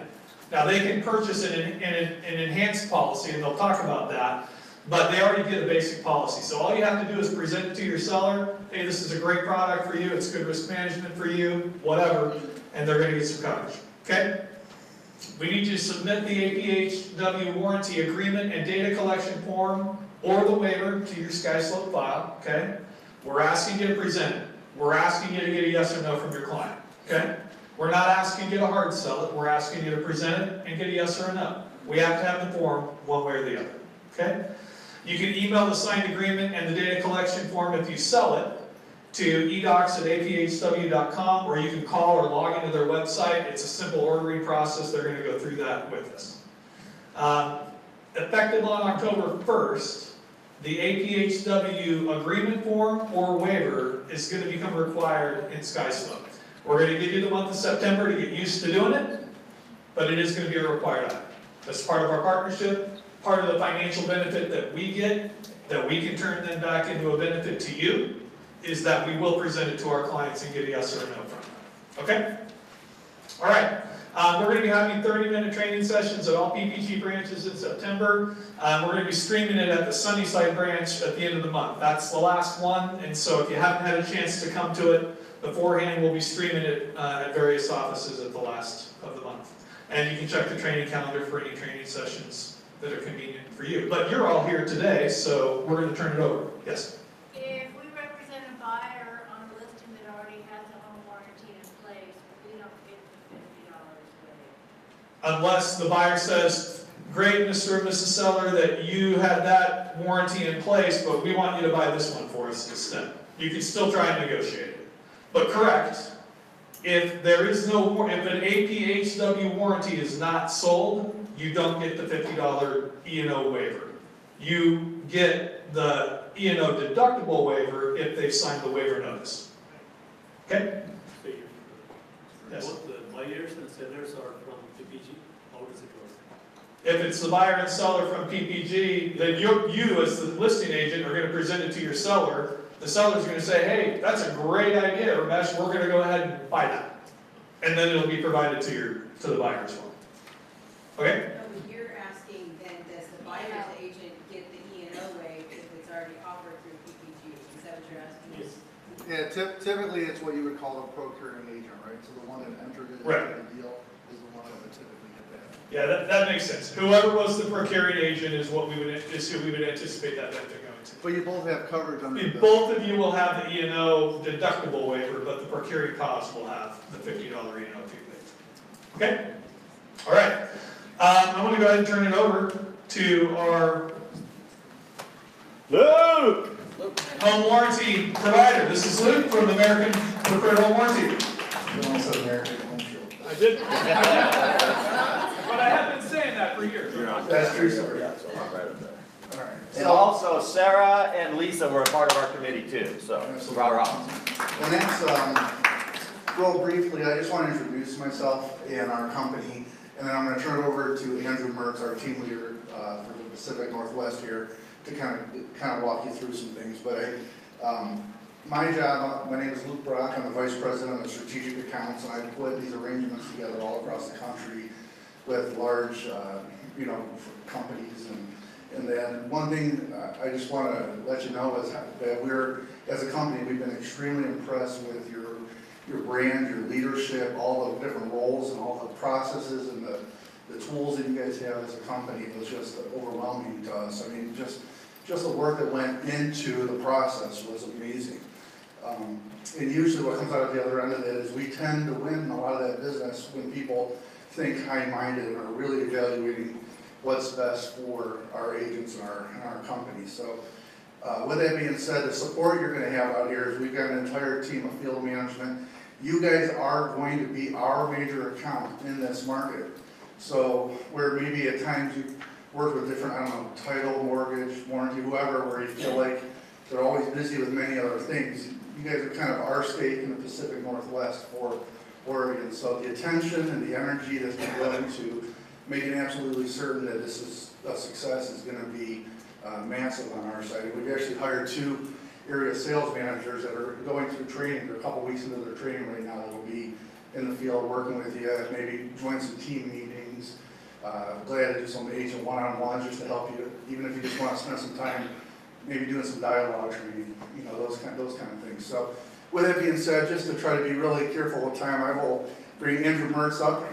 And Andrew, you'll hear it in his voice, but he's from Philadelphia, but he handles, he's our, Adrian, right? You do that one? Yeah. But anyway, he's our area, our team leader that handles Seattle and also Oregon as well. So here you go. Thank you. Good afternoon, everybody, and special thanks, Kelly and Jeff and all the leadership here at PPG for having us in today and being part of your day just before your sales meeting. So, Kelly and Jeff really did set the stage very well for what I was going to talk with all of you about. So just to recap a little bit, and keep your eyes and ears open, there's going to be the training calendars coming out. So for each of your offices, we've already actually gone around and today and yesterday, set all of you up. So a lot of the complimentary marketing pieces that are going to help add value to your business and your listing, your closing presentations, any of the sign writers, all of that great marketing stuff to help support your conversations, your scripts, your dialogues with your sellers and buyers are all out at your offices waiting for you when you get back there. And so really, the biggest difference, we talk about, how are we adding value to help you stand out in the marketplace, to drive business towards you over your competitors. And when we talk about it, it really comes out in the differentials in our business. So we look at the biggest thing, it's doing something that no other home warranty company does, and that's the choose your own contractor aspect. And just to touch on that briefly, I'd like to encourage all of you right now, if you've ever been involved in some fashion in a home warranty claim, right? Maybe you've had one personally on your home. Maybe a client's had one and they've called you with an issue in the claims process. Think about what that was like, right?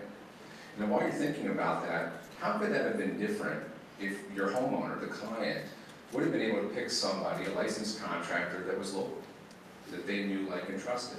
What could that have done for your referral resource as well, right? If we've been in the business a while and maybe we know some individual contractors that we know, like, and trust, and provide top quality service to our clients, bringing those referrals back, client after client, sale after sale, is really what we want to strive for. There we go. All right, sorry. And so yes, so really on choose your own there. There's numerous benefits to that, and it can take both sides. So more on that, we've done whole trainings just on how you can utilize that within your business. The other ones, and for those of you that are focused more so in the listing side, is really where we use what we call List Secure, which is this post-sale legal protection for your clients. The value here is so that it is something that you as a listing agent can provide, added value that your clients are not going to get elsewhere. So helping drive listings to you, converting a couple more of those that you're not otherwise going to have, right? So the idea, when they can list with you, they have complimentary coverage during the life of the listing. And then when it would be paid at closing, goes to the buyer to protect for a year. If anything happens legally, so to that question, is it something just towards repairs? It could be anything. We've seen boundary disputes. An extreme scenario, we had a buyer come in, ripped up a finished basement. They found a crack in the foundation that nobody knew was there. Unfortunately, it is a litigious society. They tried to sue everybody involved. That $1,000 kicked in and covered the first couple of attorney's letters back and forth for the seller, right? Something that otherwise they would not have had. So really some applicable scenarios for that. Likewise too with your E&O coverage, right? So when we talk about the waiver, sign or sell policy there, to be able to protect yourselves legally in every single transaction, whether a warranty is purchased or whether that's waived, us working with your leadership to absorb that deductible so that you don't have to worry about that $5,000, right? And then too with the data collection, and more will come within the specifics of that, and we'll take a look real quick too at the agent web portal, really the meat and potatoes. Where's the functionality of this? How easy is it for you to use? In those trainings coming up, you'll see the data collection, simply 6 brand names of major appliances. If it's Kenmore, Maytag, Whirlpool, right? And that's what allows you to get your $50 covered then for that E&O. So this is the main web page, and we'll look real quick. We have what we call our agent web portal. It's Real Pro. It's accessible right through our website. And so in our partnership, setting up all of your offices, we actually have individual accounts for all of you as brokers, and you will have a default password initially to log in. So it will be your company email, and then your default password is password 2018 with a capital P. So it'll be that simple to log in. You can change that after the fact. And so when you sign on, you'll go here to aphw.com. In the top right, you're going to see our link for Realtors. We'll click on that, and this is going to open up the Real Pro web page. So as Luke was touching on too, you're going to have 2 dedicated area sales managers, or ASMs, to help support you. I will be there as their team leaders also come out and support as well. So they'll be here with any agent support if you have questions in this process. In the meantime as well, we do have the 855 Real Pro support line. So if you do have questions, you need to have reset a password, whatever that is, will be there and available for you. And so then simply just registering your account. You won't even have to worry about registering. You're going to have your username and password right there. Once you sign in, you're going to have, it's point and click easy. You have warranties up top. You can enter it if it's for a listing, if it's for a closing. If you're putting it on that listing, you can go back in here and transfer that to a closing. So the ease is point and click. It's right there for you. Generating invoices immediately. There's no processing time. So we've had agents from their phone enter warranties in 45 seconds at the table during the transaction, right? Probably the easiest process, best practice, most brokers do prefer is to enter that with your closing date, sending the invoice over to title. In this case, we'll be uploading into SkySlope, right? And then it's all right there for you, okay? So just totally streamlined. And then that is the Real Pro system. So we'll walk through again more of that as more trainings come, okay? And those are really the big differentials to touch on today. Again, being conscious of time, but we'll open it up, I suppose, if there's a couple quick questions. And, yeah. What was that temporary password again? It will be password 2018 with a capital P. The word password with capital P, 2018. Yep. Don't steal my password. And that was just a simple generic to set you up. Once you log in that first time, you'll have the ability to go in and change any of those account preferences. And yep. Any other questions while we have them here? Again, there's going to be lots more training coming up. At every office, there's going to be live stream training. We're also recording the classes. We've already put a whole bunch of information on ppgtoolkit.com. Okay, so and again, it's in every one of our offices. All the materials are clearly out for you to grab and utilize. And if you have questions, feel free to ask us anything that you need. Your office managers, transaction coordinators have all been trained. They know how to do all this stuff already. They can assist you if you're using a TC as well. Okay, any other questions? Michael? How much is it? What's that? How much is it? Well, it depends on what you're ordering. Just like all the other home warranties, there's a whole selection of things, right?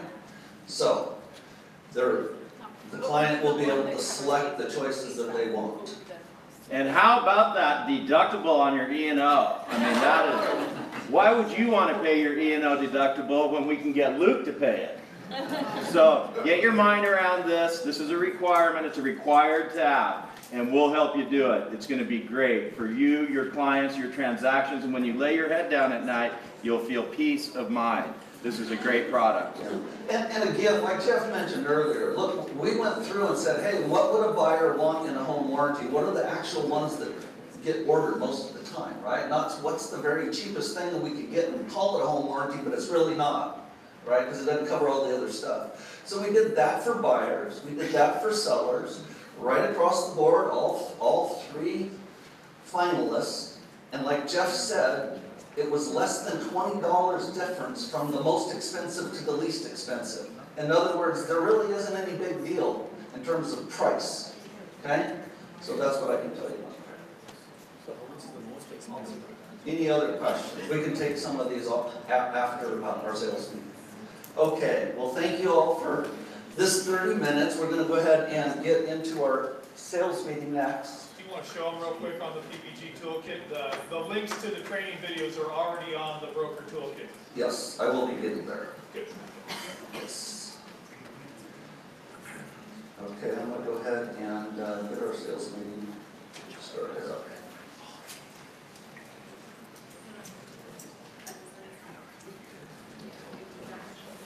Okay, well, good afternoon, everybody.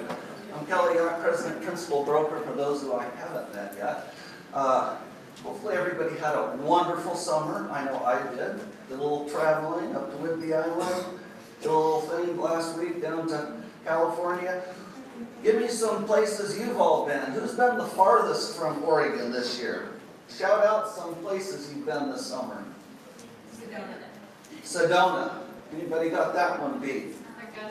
Augusta, Georgia. Okay. Anybody else? Any travels? Anybody out of the country this summer? Cabo, there we go. Awesome. Well, I hope you enjoyed your summer. It's back to school time, back to work time for agents, right? So thank you all for being here today. While we did take the summer off, we were certainly busy, both with agents coming to us in both Oregon and Washington.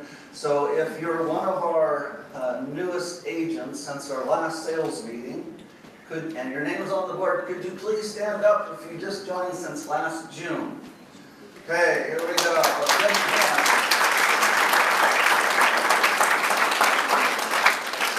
Thank you all for coming and joining. I'd like to talk just a little bit about Circle of Giving, give you a quick update on how we've been doing. This quarter, our quarterly nonprofit here in the Portland metro area is the Good Neighbor Center in Clark County, similar Council for the Homeless, and then down in Deschutes, Grandma's House of Central Oregon. So far, we've already raised $2,700 just this quarter, and we have another month to go. So this is going to be awesome. Oops, sorry. In terms of third quarter contributions, so far $4,635, which is a record, and again 30 days to go. We have provided a couple of family assistance grants. One who's one of our agents tragically lost her son, and then assistance to provide a PPG agent whose 5-year-old daughter is battling leukemia. Okay, so we really appreciate your support, and it's so heartfelt, and when it's received by those receiving. And then we had a couple of spot awards where you all are trying to raise some money, and we provided a couple spot awards for the Purple Stride Walk and the Healing Hearts 5K. To give you a snapshot to date, because a lot of people say, so how's it been going? Well, this is our second year. It's been going wonderful. So to date, over $70,000 distributed to charities, our family assistance, and spot awards. So wonderful. Thank you so much. I would like to make a plea. We have over 1,000 agents. And I asked Lisa, please tell me how many are participating.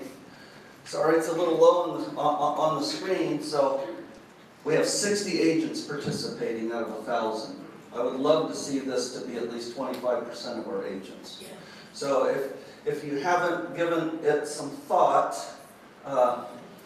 please do. I'll get back there, Lisa, to our presentation here. But we can do recurring commission demands. You tell us once, we'll just take $20, $50, whatever your number is, out of your commission checks when they close. Okay? You can put it on broker demand, deal by deal if you'd like.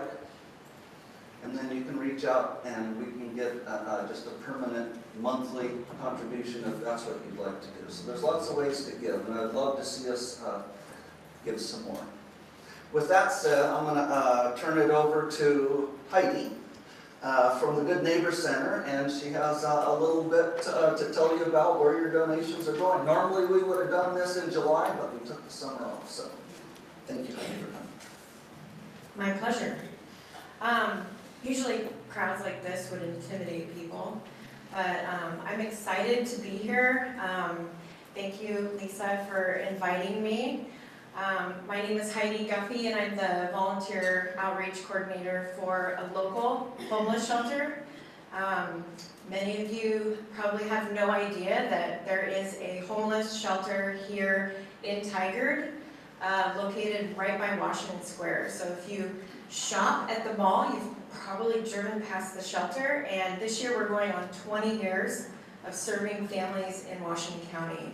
So I'm really excited to share some information with you today, and I brought with me Renee Browse, who is our executive director, and she's going to give you some information as a whole about what the Good Neighbor Center is, And then I'll talk to you a little bit about how you can volunteer and serve when she's finished.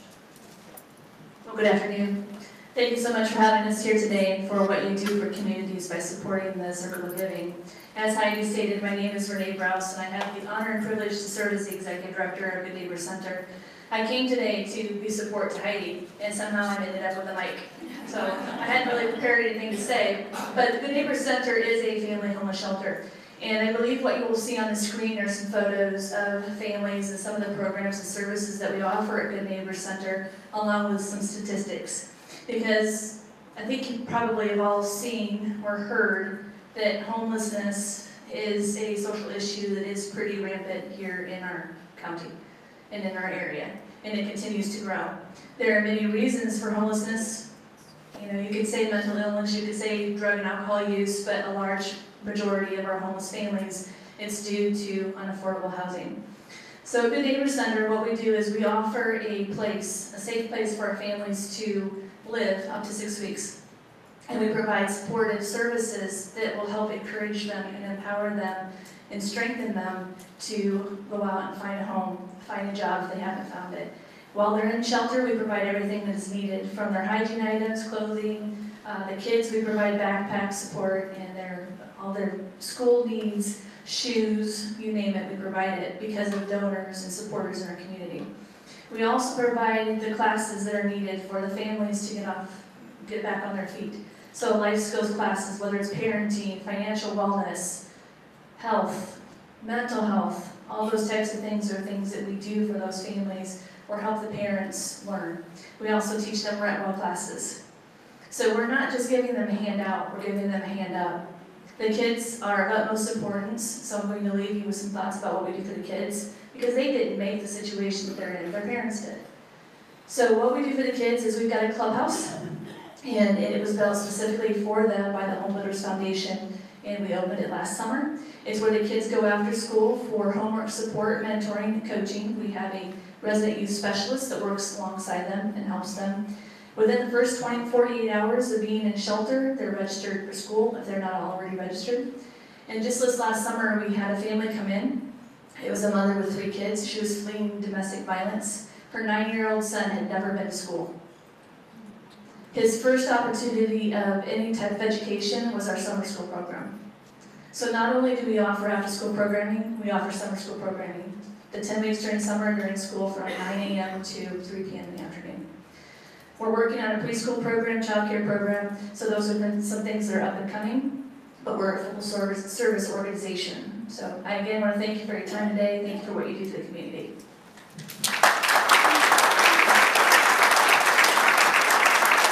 So I'll just take one more minute of your time.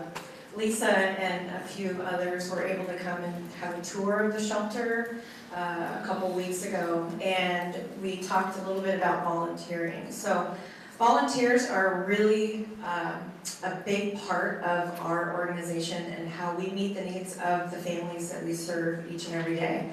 So on a daily basis, we have an average of 10 people that are volunteering, everything from our homework club to cooking dinners to overnighting. We have office help. We work with local colleges and have interns that serve throughout the year.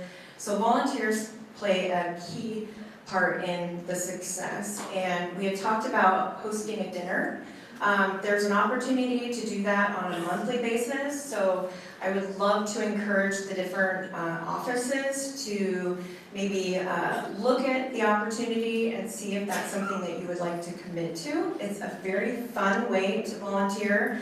No more than 10 people would show up. You're cooking food for about 30 people. Most of those are children. And it's very laid back and casual. We have a lot of food donations, so you can come and use the food that we have donated from local grocery stores, or you can shop it and bring food in. And it's really fun. We invite you to stay and eat with the families and engage if that's something you feel comfortable doing. And there's also a ton of ways to give back and to get involved, especially during the holidays, which we all know those are approaching very soon. So I'm handing out some brochures that we'll pass around with just basic information, and My suggestion is if you have a minute after you get home, just bring up the Good Neighbor Center's website and just read a little bit about it.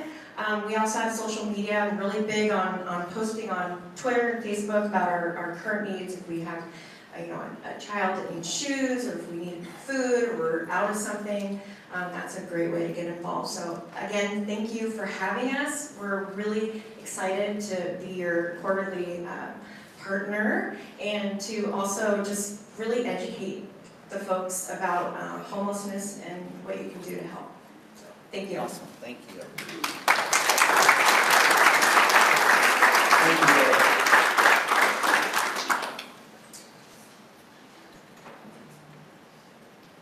Okay, I have a few company updates to give you. First of all, we're live streaming today to all of our offices, also on YouTube for those that aren't able to make it to an office or to the sales meeting here. We were a little worried about doing this, I can just tell you. We were going, well, what if nobody comes to this meeting because they can now get it online? Well, thank goodness you're here today. So, you've relieved my fear. It is nice seeing faces, isn't it? Okay. Have a little bit to show you on ppgtoolkit.com. Who's all been on ppgtoolkit.com? Awesome. Sweet. So you're starting to see what we've been up to. So first of all, I'll just pop in here real quick. A little bit bigger.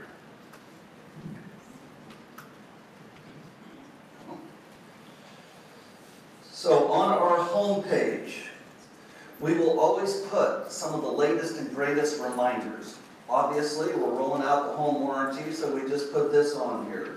There's all kinds of links available for you to dig in deeper if you'd like to, right here on the home page, okay? PPG TV meets PPG Toolkit. One of the things that we wanted to do is to make sure that we had our written trainings right next to our videos of the trainings. Now, it was nice to have our videos up on YouTube, and it was nice to have our training up on PPG Toolkit. Well, we just married them both, okay? So that when you are looking for some information, for example, let's say we're looking for buying new construction homes, we have both the document available for you to view, and if you'd like to fire up the class and listen to it right this second, boom, there you go. Trying to make it easy, right? So we've done this throughout all of the classes that we've done. Buyer tools, contracts and law, seller tools, any special classes we've done, we've hooked it all in to the toolkit. So you don't have to go to YouTube to find the video, okay? Make sense? All right. Let's see, what else have we been working on? Agent sites update. So I know many of you that are on the marketing committee have been anxiously awaiting our agent sites update. Was that still playing? Oops. Let's see, buying new construction homes. Let's hit pause. Oh, they heard my voice. I was too. You're like, I'm sitting here, I'm not talking, I swear. So, agent sites, we're super close. I thought we were days ahead, days to rolling it out a couple weeks ago. A couple technical problems. We're not in any rush. We want to make sure it's right. One of the things that we had to do as we anticipate rolling out sites for agents that want them is we wanted to make sure things like About Premier Property Group were dynamic across all sites, so that if we added, say, 100 agents, you all didn't have to go out and update your websites to go, oh, PPG now has this many agents. So we made some of the content dynamic for you, okay? But we're really, really close, okay? And so probably in the next couple of weeks, we have a few in the marketing committee that are going to be testing our templates. It will literally be as easy as going and logging in on your PPG profile, making sure your profile is right, clicking on web page, I want one, pick out the template you want, okay? It's built for you automatically. Then you can go in and start making changes to your heart's desire. So look for this very soon, and I know I've said that before, but we're working on it. All right. And then lastly, we have a new recruiting flyer. Let me grab a little sample here. We have some samples on the back for those that are interested in it. But we took our 2-page flyer that we had in the hands of all of our office managers, and you can go to the office manager anytime you want, and we turned it into a really nice looking piece, okay? It has a nice front, has a nice back. You can put your business card in here so that it's from you. On the inside, it talks about all of the benefits of joining Premier Property Group. These are available in limited supply. Don't ask for 100. From your office manager. If you're going to do a broker's open, you want to have a few in your briefcase or purse, no big deal. Just ask for them. They'll give you like 5 at a time. Okay? And I think that's it for me. And we do have a little stack of them back on the table if you want to take a couple with you. Yes, the stack is in the back. Okay, and then 100% Club. We started this club. Thank you, Mr. Owls. So far this year, we started in January. I think we have, how many so far? 30 some? 40 now that are in the club, and basically that means I'm paying them more than $7,000 a year, right? So they are at 100%. So hopefully some of you will be there too. And I think this is my last slide. So this is Realtor Safety Month, and every month I like to throw up one tip, try to keep it on top of the mind. Since it's Realtor Safety Month, I want to challenge you, and this will be coming in your email with the sales meeting minutes, to just jump in and take a look at the 56 tips that I just downloaded from NAR and PMAR. They're all in the toolkit as well in our Realtor Safety. You're going to get this by email. It won't take you 15 minutes max if you read slowly to go through these 56 tips. Okay? 56 tips in 1 month shouldn't be too hard for us. Just one of those tips could save your life. Okay? And until it's ingrained in your mind, those tips, you might not have the instinct that you need. Okay, so please take some time. It's your month for Realtor Safety. Make it your month to really be safe. Okay? And that's it for me, and I'll turn it over to Jeff. All right. Thanks, Kelly. Well, now I get to hear my voice for real. So do you. Lucky you. All right. I always like to start by introducing your reviewing broker team. So for those of you that I haven't met, I'm Jeff Wyron. I'm the managing principal broker for the company. I work in the Lake Oswego office. We have with us David Tangwald, aka Tang, who works out of our West Portland office and is our director of risk management.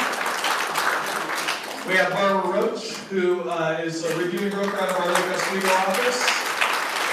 Of course, we have Kelly Yock, president of the company, who also serves on our reviewing broker team. Greg Whistler could not be here today, but he works out of our Gresham office as a reviewing broker. Mike Creighton is here with us today, works out of our Lloyd office. If you've joined the company recently, Mike is probably your reviewing broker, right? Mike, you have most of the new agents, yeah? Ron Schock out of the Yamhill County office. Ron always gets whistles. Jim Lutz, who works out of our West Portland office and manages our PPG commercial and property management operation. Lisa Bettendorf, who works out of Sunnyside. And Dan Zukaitis, who works in our Bend office. If you're we are streaming to Bend, so hello, Dan. And soon to be coming for our Salem office. We do have somebody that we are working a contract with on September 10th. So at our meeting in October, I'll be very excited to announce that to you. Okay, every month we do a reviewing broker corner quiz challenge, right? LJ, corner quiz, RB corner quiz. So we take the notes from the reviewing broker corner, we turn them into a nice quiz. It's a fun way for you to be involved in making sure you're up to speed with risk management. And for the people who get 100%, we put them into a drawing, and one of those gets drawn out and gets a $50 gift card to our marketing platform. Shauna Thompson from the Lake Oswego office was the winner in June, which was the last one that we did. So congratulations, Shauna, if you're watching out there. Are you here by chance, Shauna? Oh, okay, we'll make sure she gets her gift certificate. All right, so we've already talked through our PPG partnership. I will ask you to get onto the PPG toolkit, take a look through the training videos. The easiest way for you to order this warranty and do this, if your client purchases, is going to be to go on the website and just click and order. Okay, super no-brainer. If you know how to use the website, you can order a warranty. Okay? I'm going to dive now into our reviewing broker corner. The E&O deductible is $5,000. I mentioned that to you. Okay, our size now and company size, the policy that we got, we have a $5,000 E&O deductible. We have great coverage, and if any of you have had to use it, you know how good our coverage is. But the reality is, in each year, Tang, it's less than a handful where we actually are collecting a deductible. I think in the last 2 years that I've been here, it's been less than half a dozen times. It's not very frequent, okay? But that is the deductible, and if there is a claim, you'll be required to pay the deductible. As we stated, if you have the warranty in place or the waiver on file, your deductible will be waived. I think it's important for you to know that PPG, the company that you work for, we are partially underwriting that deductible on your behalf if that does happen. We're not being fully reimbursed by the warranty company, but we are partially underwriting that. We want to make it an easy thing for you, and we want that to be a benefit to you. So I think that's a great partnership and a nice opportunity for you from your company. Seller's property disclosure statement. The seller's property disclosure statement should be completed when you list the property, not when you get a buyer for the property, right? Give it to the seller right away. The seller should complete that document within 3 days of you listing that property. We'd like that turned in within 3 days. We want to have that on file so that we know we have a complete file. Same reason we want the trio when you sign the listing agreement. We want to know that you've got all the details about the property. We don't want to be chasing you down 2 days before closing because the seller didn't check, something on box 70 of your property disclosure statement. We are very strict about wanting a fully completed property disclosure statement. What that means is, if there's no HOA and the rest of the questions are not applicable, they still have to check the non-applicable boxes. You can't just leave it blank. It's got to be a fully completed form, okay? As the agent, you are never to complete any portion of the seller's property disclosure statement, okay? If your client is elderly and can't write anymore, they should have a family member help them, or an attorney, right? You should never go online to your electronic signature platform and say, oh, the seller is living in the home, so I'm going to say that they're occupying. You should never do that. The seller is the only one who should touch that form. The only way you should touch the form as the agent is to take it from the seller and give it to a buyer. Okay? Makes sense? All right. Most common things that we see left blank are line 41 and line 203. On line 203, even if there isn't any attachment to the property disclosure statement, they still have to put a 0 there. They can't just leave it blank. Okay? It's commonly missed. Repair invoices. If you are facilitating repairs for a client, we do that regularly, right? We get calls from contractors. The seller says, hey, I'm out of town. Can you go open the door and let, ABC Plumbing into the house? That happens a lot. You should not be the person who's named on the estimate or the invoice, right? It should be the property owner or the buyer. Whoever is ordering the service is who should be named on the invoice or the estimate, okay? If there's a problem post-closing, the contractor says, oh, Lori Joe, the invoice is in your name. Well, Lori Joe didn't pay the contractor. Lori Joe's not a principal to the transaction. It should be named in the principal's name, okay? Notice and acceptance of completion of repairs. This is an actual document type. So, if the repairs are negotiated in the transaction, we will ask you for this document. It is titled Notice and Acceptance of Completion of Repairs in the OREF library. And this is the best way for you to close the loop. If there are repairs negotiated, how many have we had in the last 2 months that have been, the buyer moved in and we didn't verify that the repairs were complete and now there's a problem with the plumbing in the home or whatever in the home, right? Well, did the buyer verify? No, they didn't want to do a re-inspect and we didn't get any notice. This solves that problem, okay? As we've said before, repair addendum that are negotiated and agreed to between the buyer and the seller need to go to the lender, right? The lender's a party to the transaction. They should have that document of agreement. In that circumstance, they're gonna want something to prove that the repairs that all parties agreed to have been completed and accepted by the buyer who's purchasing the home. This document serves that purpose. So from now on, you're already starting to see it, but you will be seeing it more stringently as a required item when you put in a repair addendum or some type of a repair negotiation where physical repairs are being completed on the property. We're going to require a notice and acceptance of completion of repairs. Hey Jeff, Yeah. can we're not coming at you with a bunch of stuff we haven't thought about. This is all for the protection of you, your business, and your license. All right, so we don't just say, okay, we need something to talk about at the RV corner.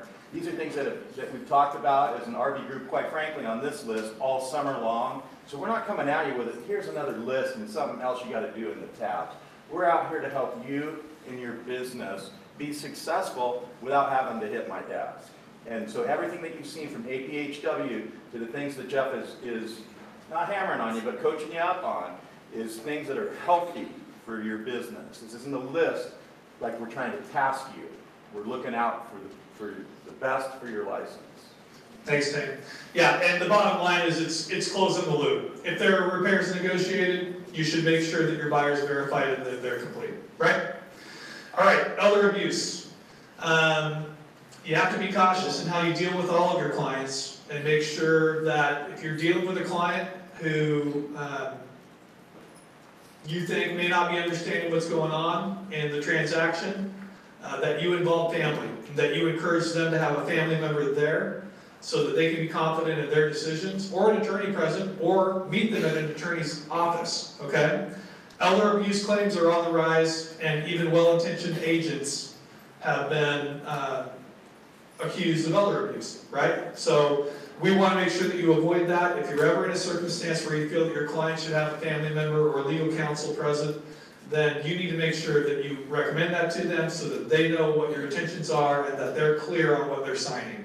We've had several come up over the summer where seller didn't want to move because they didn't realize they had to be out by a certain date, or they didn't know necessarily they had committed to sell their property, and it was a little bit sketchy. So we just have to be sensitive to that and make sure that if you're dealing with a circumstance with an elderly person and you think, look, I'm not confident that this person is fully comprehending the negotiation and all of the details of it, they need to have a family member present, or you should recommend that they seek legal counsel and meet them in the presence of the attorney so that you're not there meeting somebody alone without a witness and without the opportunity to be able to say, no, you knew what you were doing, and there's vetting of that. Okay? Sewer hookup obligations. Boy, we've had some fun with sewer this summer.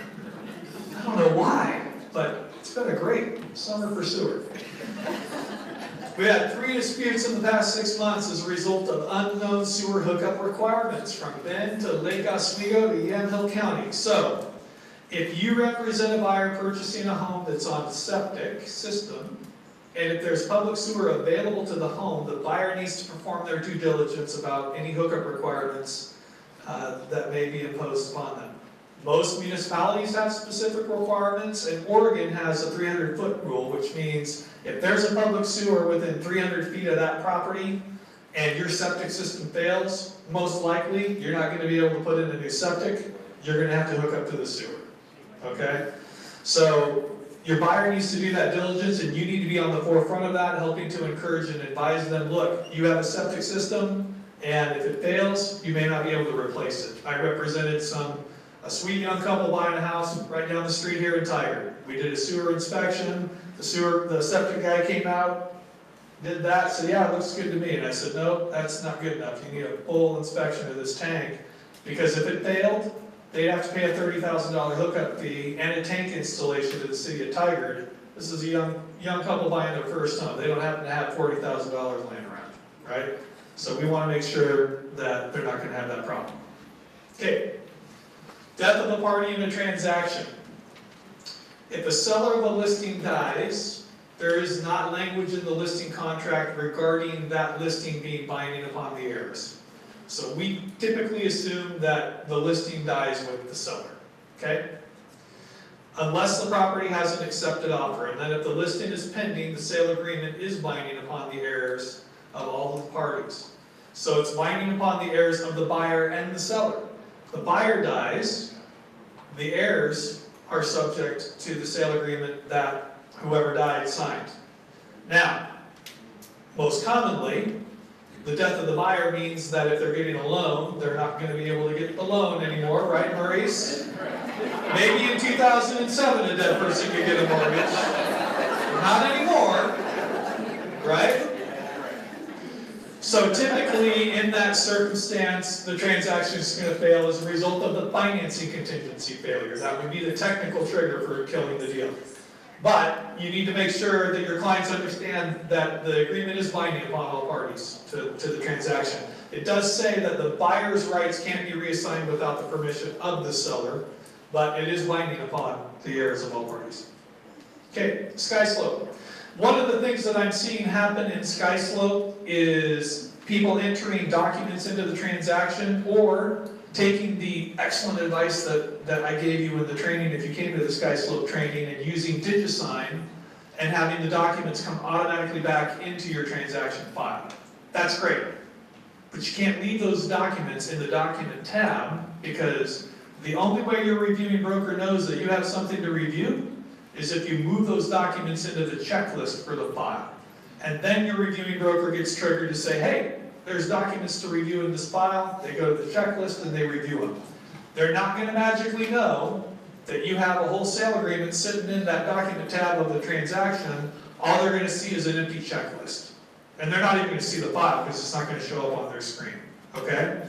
So the next step in SkySlope, after having the documents automatically come back into the system, the next step is move them to the appropriate place on the checklist. Okay? If it's an expired offer, move it to the expired offer tab on the checklist. Okay? If they get an acceptance, move the documents onto the checklist into where they're supposed to go. And as a reminder, all documents that are signed by your client have to be reviewed by your reviewing broker within 7 days and uploaded by you within 3. And that's not Premier Property Group, that's Oregon Real Estate Agency requirement. Okay? Sold not listed. So we want you to put all of your transactions into RMLS, as do you, right? You want your stats to look good, don't you, Tyrone? You don't care how much, you don't sell that at all when you go on a listing appointment about how great you are and how many homes you sold, right? You don't use RMLS market data. You just let Andrea charm them to death, I'm sure. That's right. You want your records to look good and your stats to look good, as do we. So even properties in which you represent a buyer on a FSBO need to be put into RMLS. You need to get the written permission of the buyer or the seller to be able to do that. But you represent a buyer in a transaction, the seller is unrepresented. There's language in the broker toolkit, sample verbiage for buyers on representing a FSBO. One of the lines is, all parties agree to allow data entry into RMLS for statistical purposes. That language is already in the broker toolkit, okay? And then you can put that transaction in as a sold not listed property, okay? And you can easily input it in that way, yes? Did you say it also helps when you're running CMAs in a low inventory? Absolutely.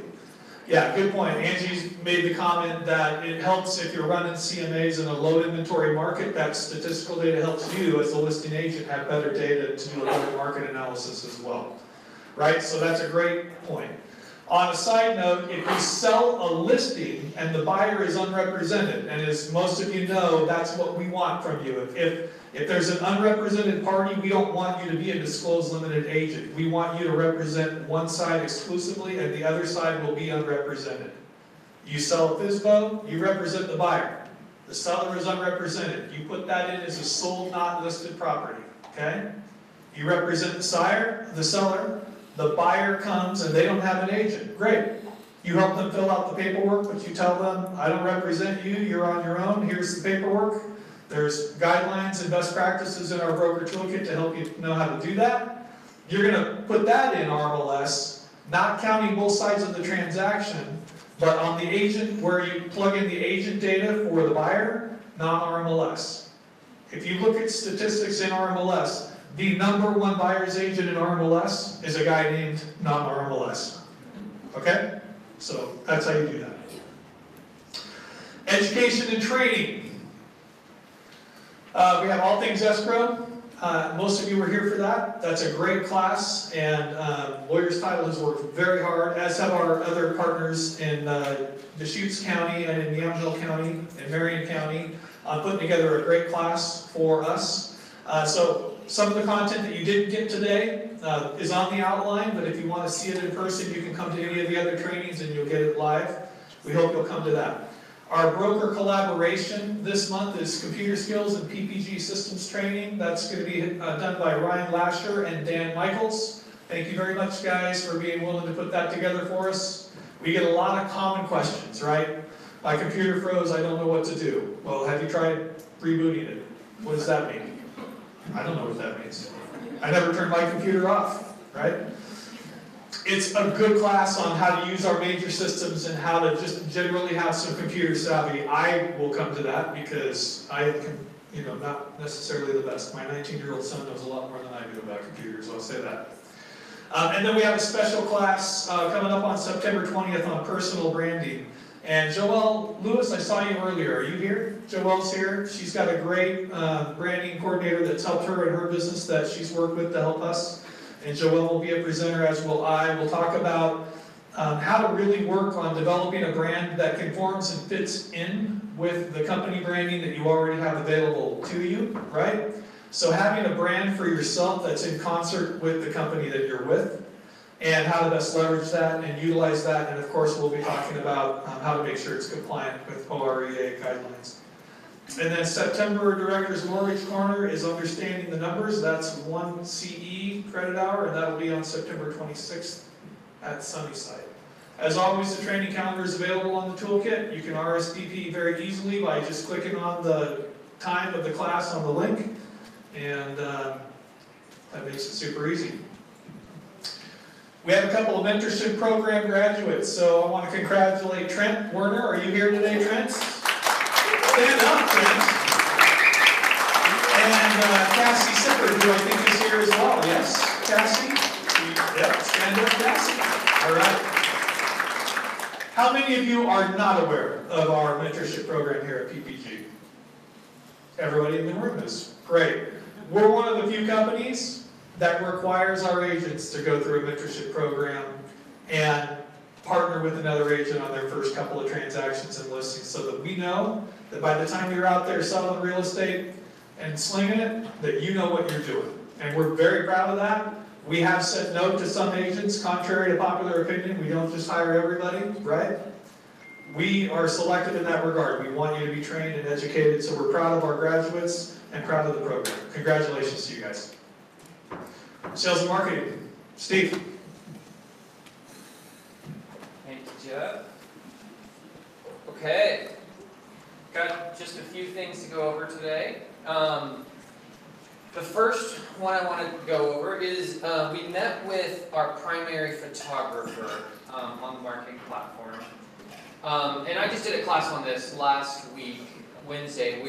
I did all things marketing. We're going through the listing process from start to finish, and we were at the juncture where we were talking about queuing up your marketing and some best practices and different packages to use. One of the things I said there is, in talking about the evolution of a buyer, meaning a buyer's interest in a property, how it goes from start to 100. Does anyone know where that begins? Any guesses? I think we'll all agree it's the photos, right? Buyers aren't just running through listings, watching videos arbitrarily. They're not clicking virtual tour to see if they like the house, and they're definitely not reading words, because we know that's not where they're going. So we understand the importance of photos, and we've seen and heard this and lived it ourselves. So we wanted to come up with an option where you could click one button, and it gave you for $100 the premium luxury photo shoot option, regardless of the size. We can see this being more of a higher end offering, but that is not necessarily the case. We've all sold, smaller jewel box homes that just have that wow factor, and we really want something special for them. And then, of course, we've had those higher end listings as well. So with one click of a button, here's kind of what you'll get in this. Automatically, one of their best two photographers will go to the property. And this is a manual process on our end. They'll reach out, just like they do currently for twilight shoots, to schedule that. The photographers will allow more time at the property. They will definitely put their all forward. They'll have a higher level of quality control, and that quality control will be on both sides, both on the photography side and then on our side. Our team, when they see that was an offering, they will too be slowing down, looking at the photos, and doing a secondary quality control on those photos. And then it will take just a little bit longer. There will be a higher level of editing as well. And here's another good part. You have a license to be pickier when you do this, including reshoots. And we will, because of what you're asking for, there's an elevated level of understanding that you get what you want in this process. Okay. So look for that to be added soon. And I'm very, very excited. Having had a banner year myself with more high-end listings than I've ever had, this is something I see myself using, and I see something being very valuable for our agents. So look for that to be added soon.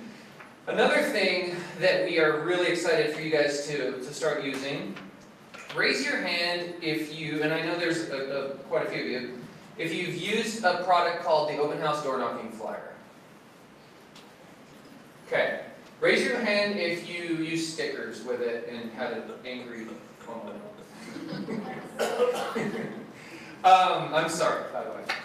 I have as well. In fact, funny story, when we first released this, we received one right off the press, and I was excited, and I had it on my desk, and then I grabbed a sticker, and I stuck it to my desk, and there's a little piece of paint missing on my desk now. So we now do know that was problematic. But we learned, and one of the things I wanted to say to you guys, when we first had that idea, we always wanted it to be this. A door hanger, right? The problem was turn times. We searched high and low and literally called every printer in this city and asked them, okay, if we get you a file, when can we have a door hanger delivered? And we repeatedly were hearing 7 days, 10 days, 5 days. And by the time there was transportation involved, we knew what that was going to mean. You were going to have a photo shoot on Monday, open house on Saturday, and you were going to get these the following Monday or Tuesday while you're pending. And we were going to get upset phone calls. So the only way at that time was, okay, we can go through Bear, we can do a standard flyer paper, they turn it really quick, we can have it to you. Now how do we get that attached to homes where, there's maybe not the ability to roll it up in the door? So that was where that came from. Well, we had a meeting with our valuable partner at CoreFact, and one of the things we were asking about as we were going over their product offerings, they mentioned a door hanger, and I said, what's your turn time on your door hangers? They said, we print them same or next day, and we ship 2 days. So we have now been testing that, and sure enough, that is the case. So we now have this in a door hanger format. Again, for those of you, it's up there. The idea behind this, okay? You have a listing. You click a button, you choose the quantity. This is automatically created on your behalf based on the photos that come to the marketing team, as well as the feature sheet, okay? It says on the front, as you will see up there, know someone looking to buy here, listed in your area. Then it'll have the description, stunning luxury home, tour home with views. It's got the address, MLS number, 3-bedroom, 2.5 bath, year built, price. Open house this weekend. Please call me for times. We purposefully don't put times because we want you to be able to use it again and again. We don't want you to order 100, you use 50 right before your open house, and then the next weekend you can't do the same thing. It has your contact information, and then at the very bottom it says, thinking about selling, turn over to see how I can help. There on the back it says, thinking about selling again. Here's how we engage the most innovative and comprehensive real estate marketing system anywhere. And then it goes through what you guys are very familiar with by now. Presentation, talking about helping them get the house ready. Professional videography with a QR code and a site that takes them to what you created for that listing. groundbreaking 3D showcase, distinguished and elegant signage, beautiful print marketing. I won't read all the fine print.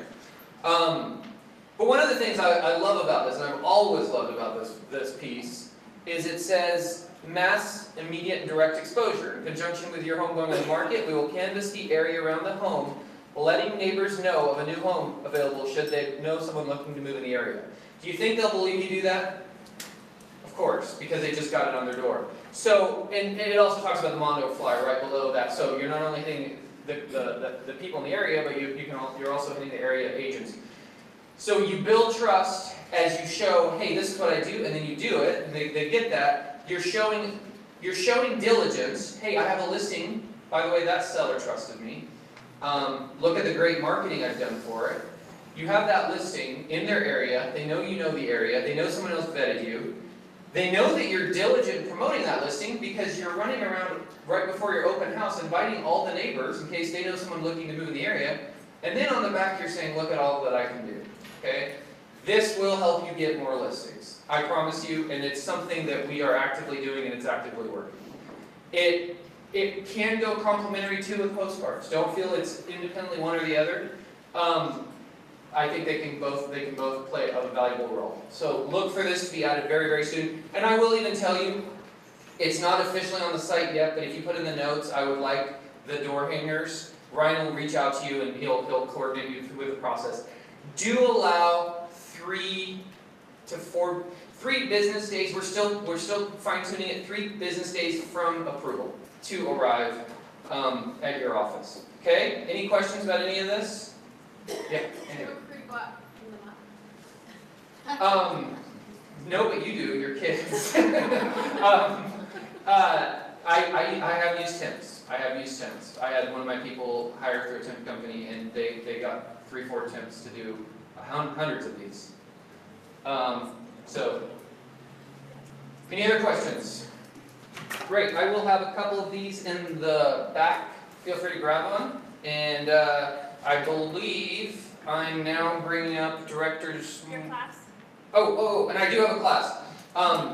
September 19th, 10 to 11:30, Oak Meadows room. This is the 5th part in the series, talking about receiving offers, successful negotiations on your listings. Love to see you there. Sarah Parks. Hello, if I haven't met you before, I'm Sarah Parks. I'm the VP of Operations here at Premier Property Group.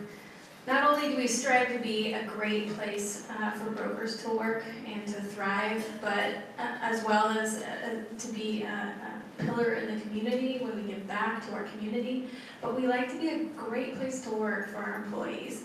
And that is something that's really important to me. So I just want to talk a little bit about that. We have an amazing staff team who works really, really well together. And it's my job to oversee all the services that you guys benefit from and to make sure that those services continue to be stellar and continue to be the same and consistent throughout the year. And so I'm always looking for ways to encourage and to continue that, opportunities to coach our teams in each department to work together to continue to do that, as well as ways to praise them individually. So you can always email me at sarah.parks@Premier Property Group. I would love to recognize our staff specifically for anything that you'd like to shower praise on. Speaking of that, we are looking for an amazing staff member for our Lloyd office. Our office manager there is moving on, spending some time to travel, and so Shanna will be leaving us shortly. So I'm looking for someone. If you know of anyone that would be a good team member for our team, please let me know. Our parking in Lloyd, we're doing a promotion through November. We want you guys to come really use that beautiful office on Northeast Lloyd. We are validating 10 hours per month of parking for all drop-in brokers, so please come in and use that facility. We are one of the booth sponsors at the Taste of Portland this October. So it's October 4th, and it's from 6 to 9. It is a great time. A lot of our industry partners are there. It can be goofy, it's fun, but most of all, it supports the Home Foundation. And the Home Foundation helps people who maybe don't have money for down payments get into homes. And a lot of times that's a big hurdle for them. So as people in our industry, to really give back to the Home Foundation is important to us. So I just wanted to remind you, tickets are available right there. You can go there, buy tickets, come visit us, have a good time, and also enjoy some bites, some tastes from Portland local restaurants. As one of the many wonderful services we provide here at Premier Property Group, transaction coordination is a very popular one. And so we have heard from you guys about an additional service that you had asked for, and so we rolled out our Gold service. And that service allows our transaction coordinators to prepare documents with your request, and by email with specific text, they're able to prepare addendums and send them out for signature, and that's been a really big benefit. I'd love, I'm going to pull up our flyer here, but I'd love Jamie. Jamie was one of the first brokers to test and try out this service, and I'd love for her to just speak about it real quick. Hi guys. So when Sarah asked me to talk about the Gold service, one of the first things that came to mind was time. The Gold service allows you to be out in the field, helping your clients, doing what you do best.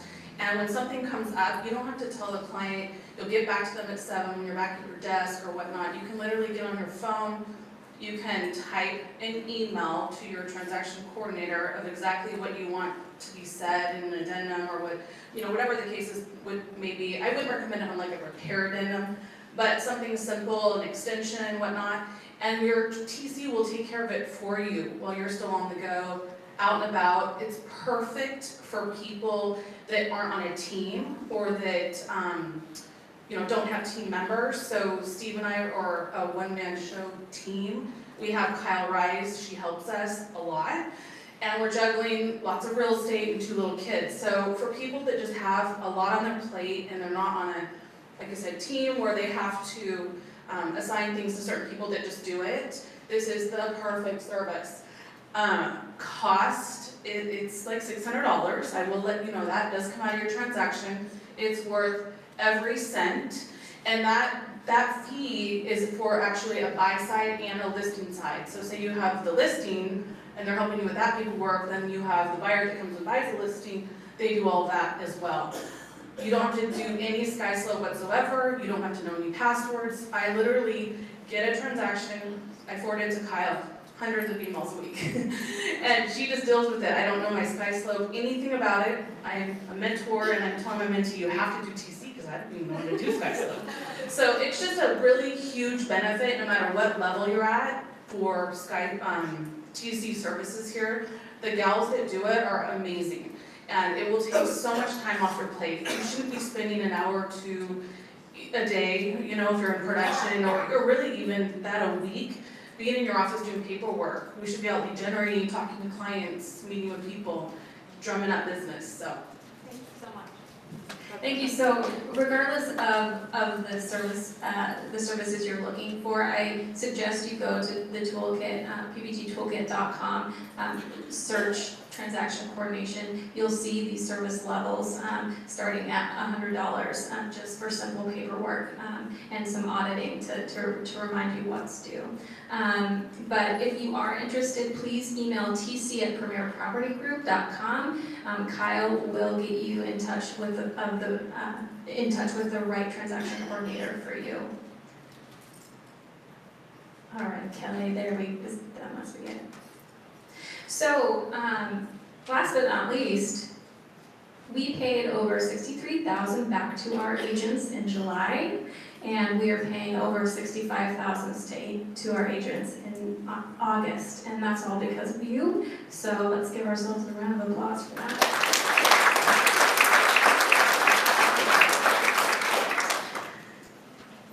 Oh, last but not least, I bring Carrie up here. Director's Mortgage, you see Director's Mortgage around a lot. They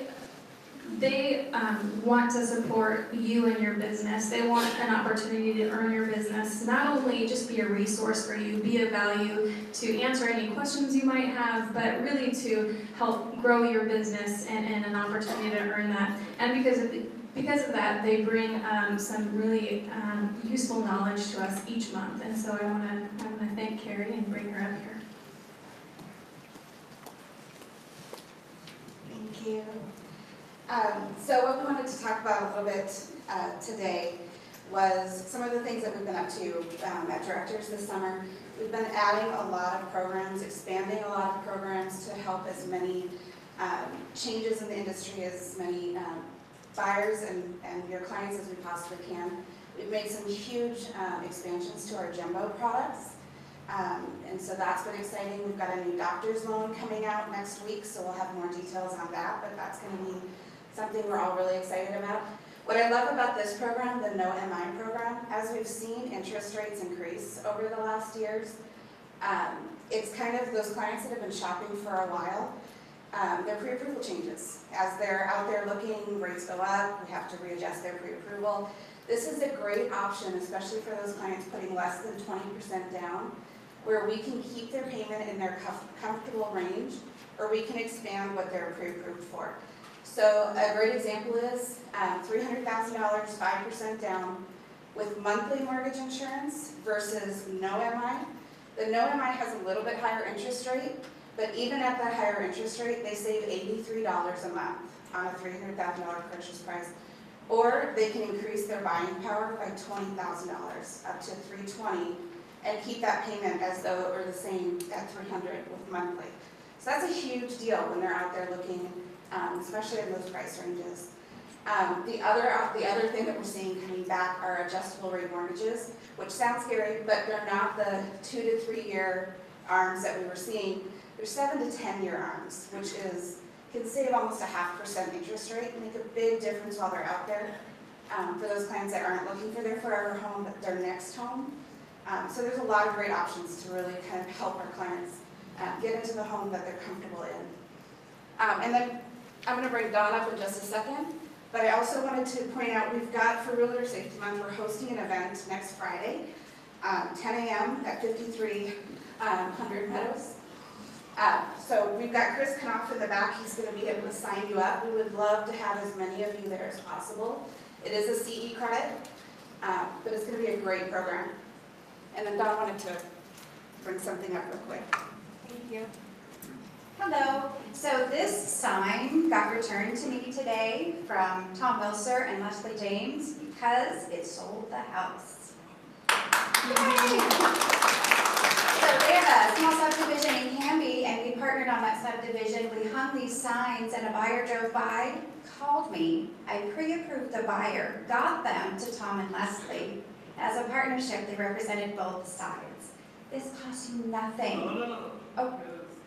Represented one side. Tom had one side, Leslie had the other. Good Tom. You got any listing, $450,000 or under, this sign should be hanging from it. We can help you get more buyers. We can help you grow your business. It doesn't cost you a dime. We'd love to be of service. Thank you.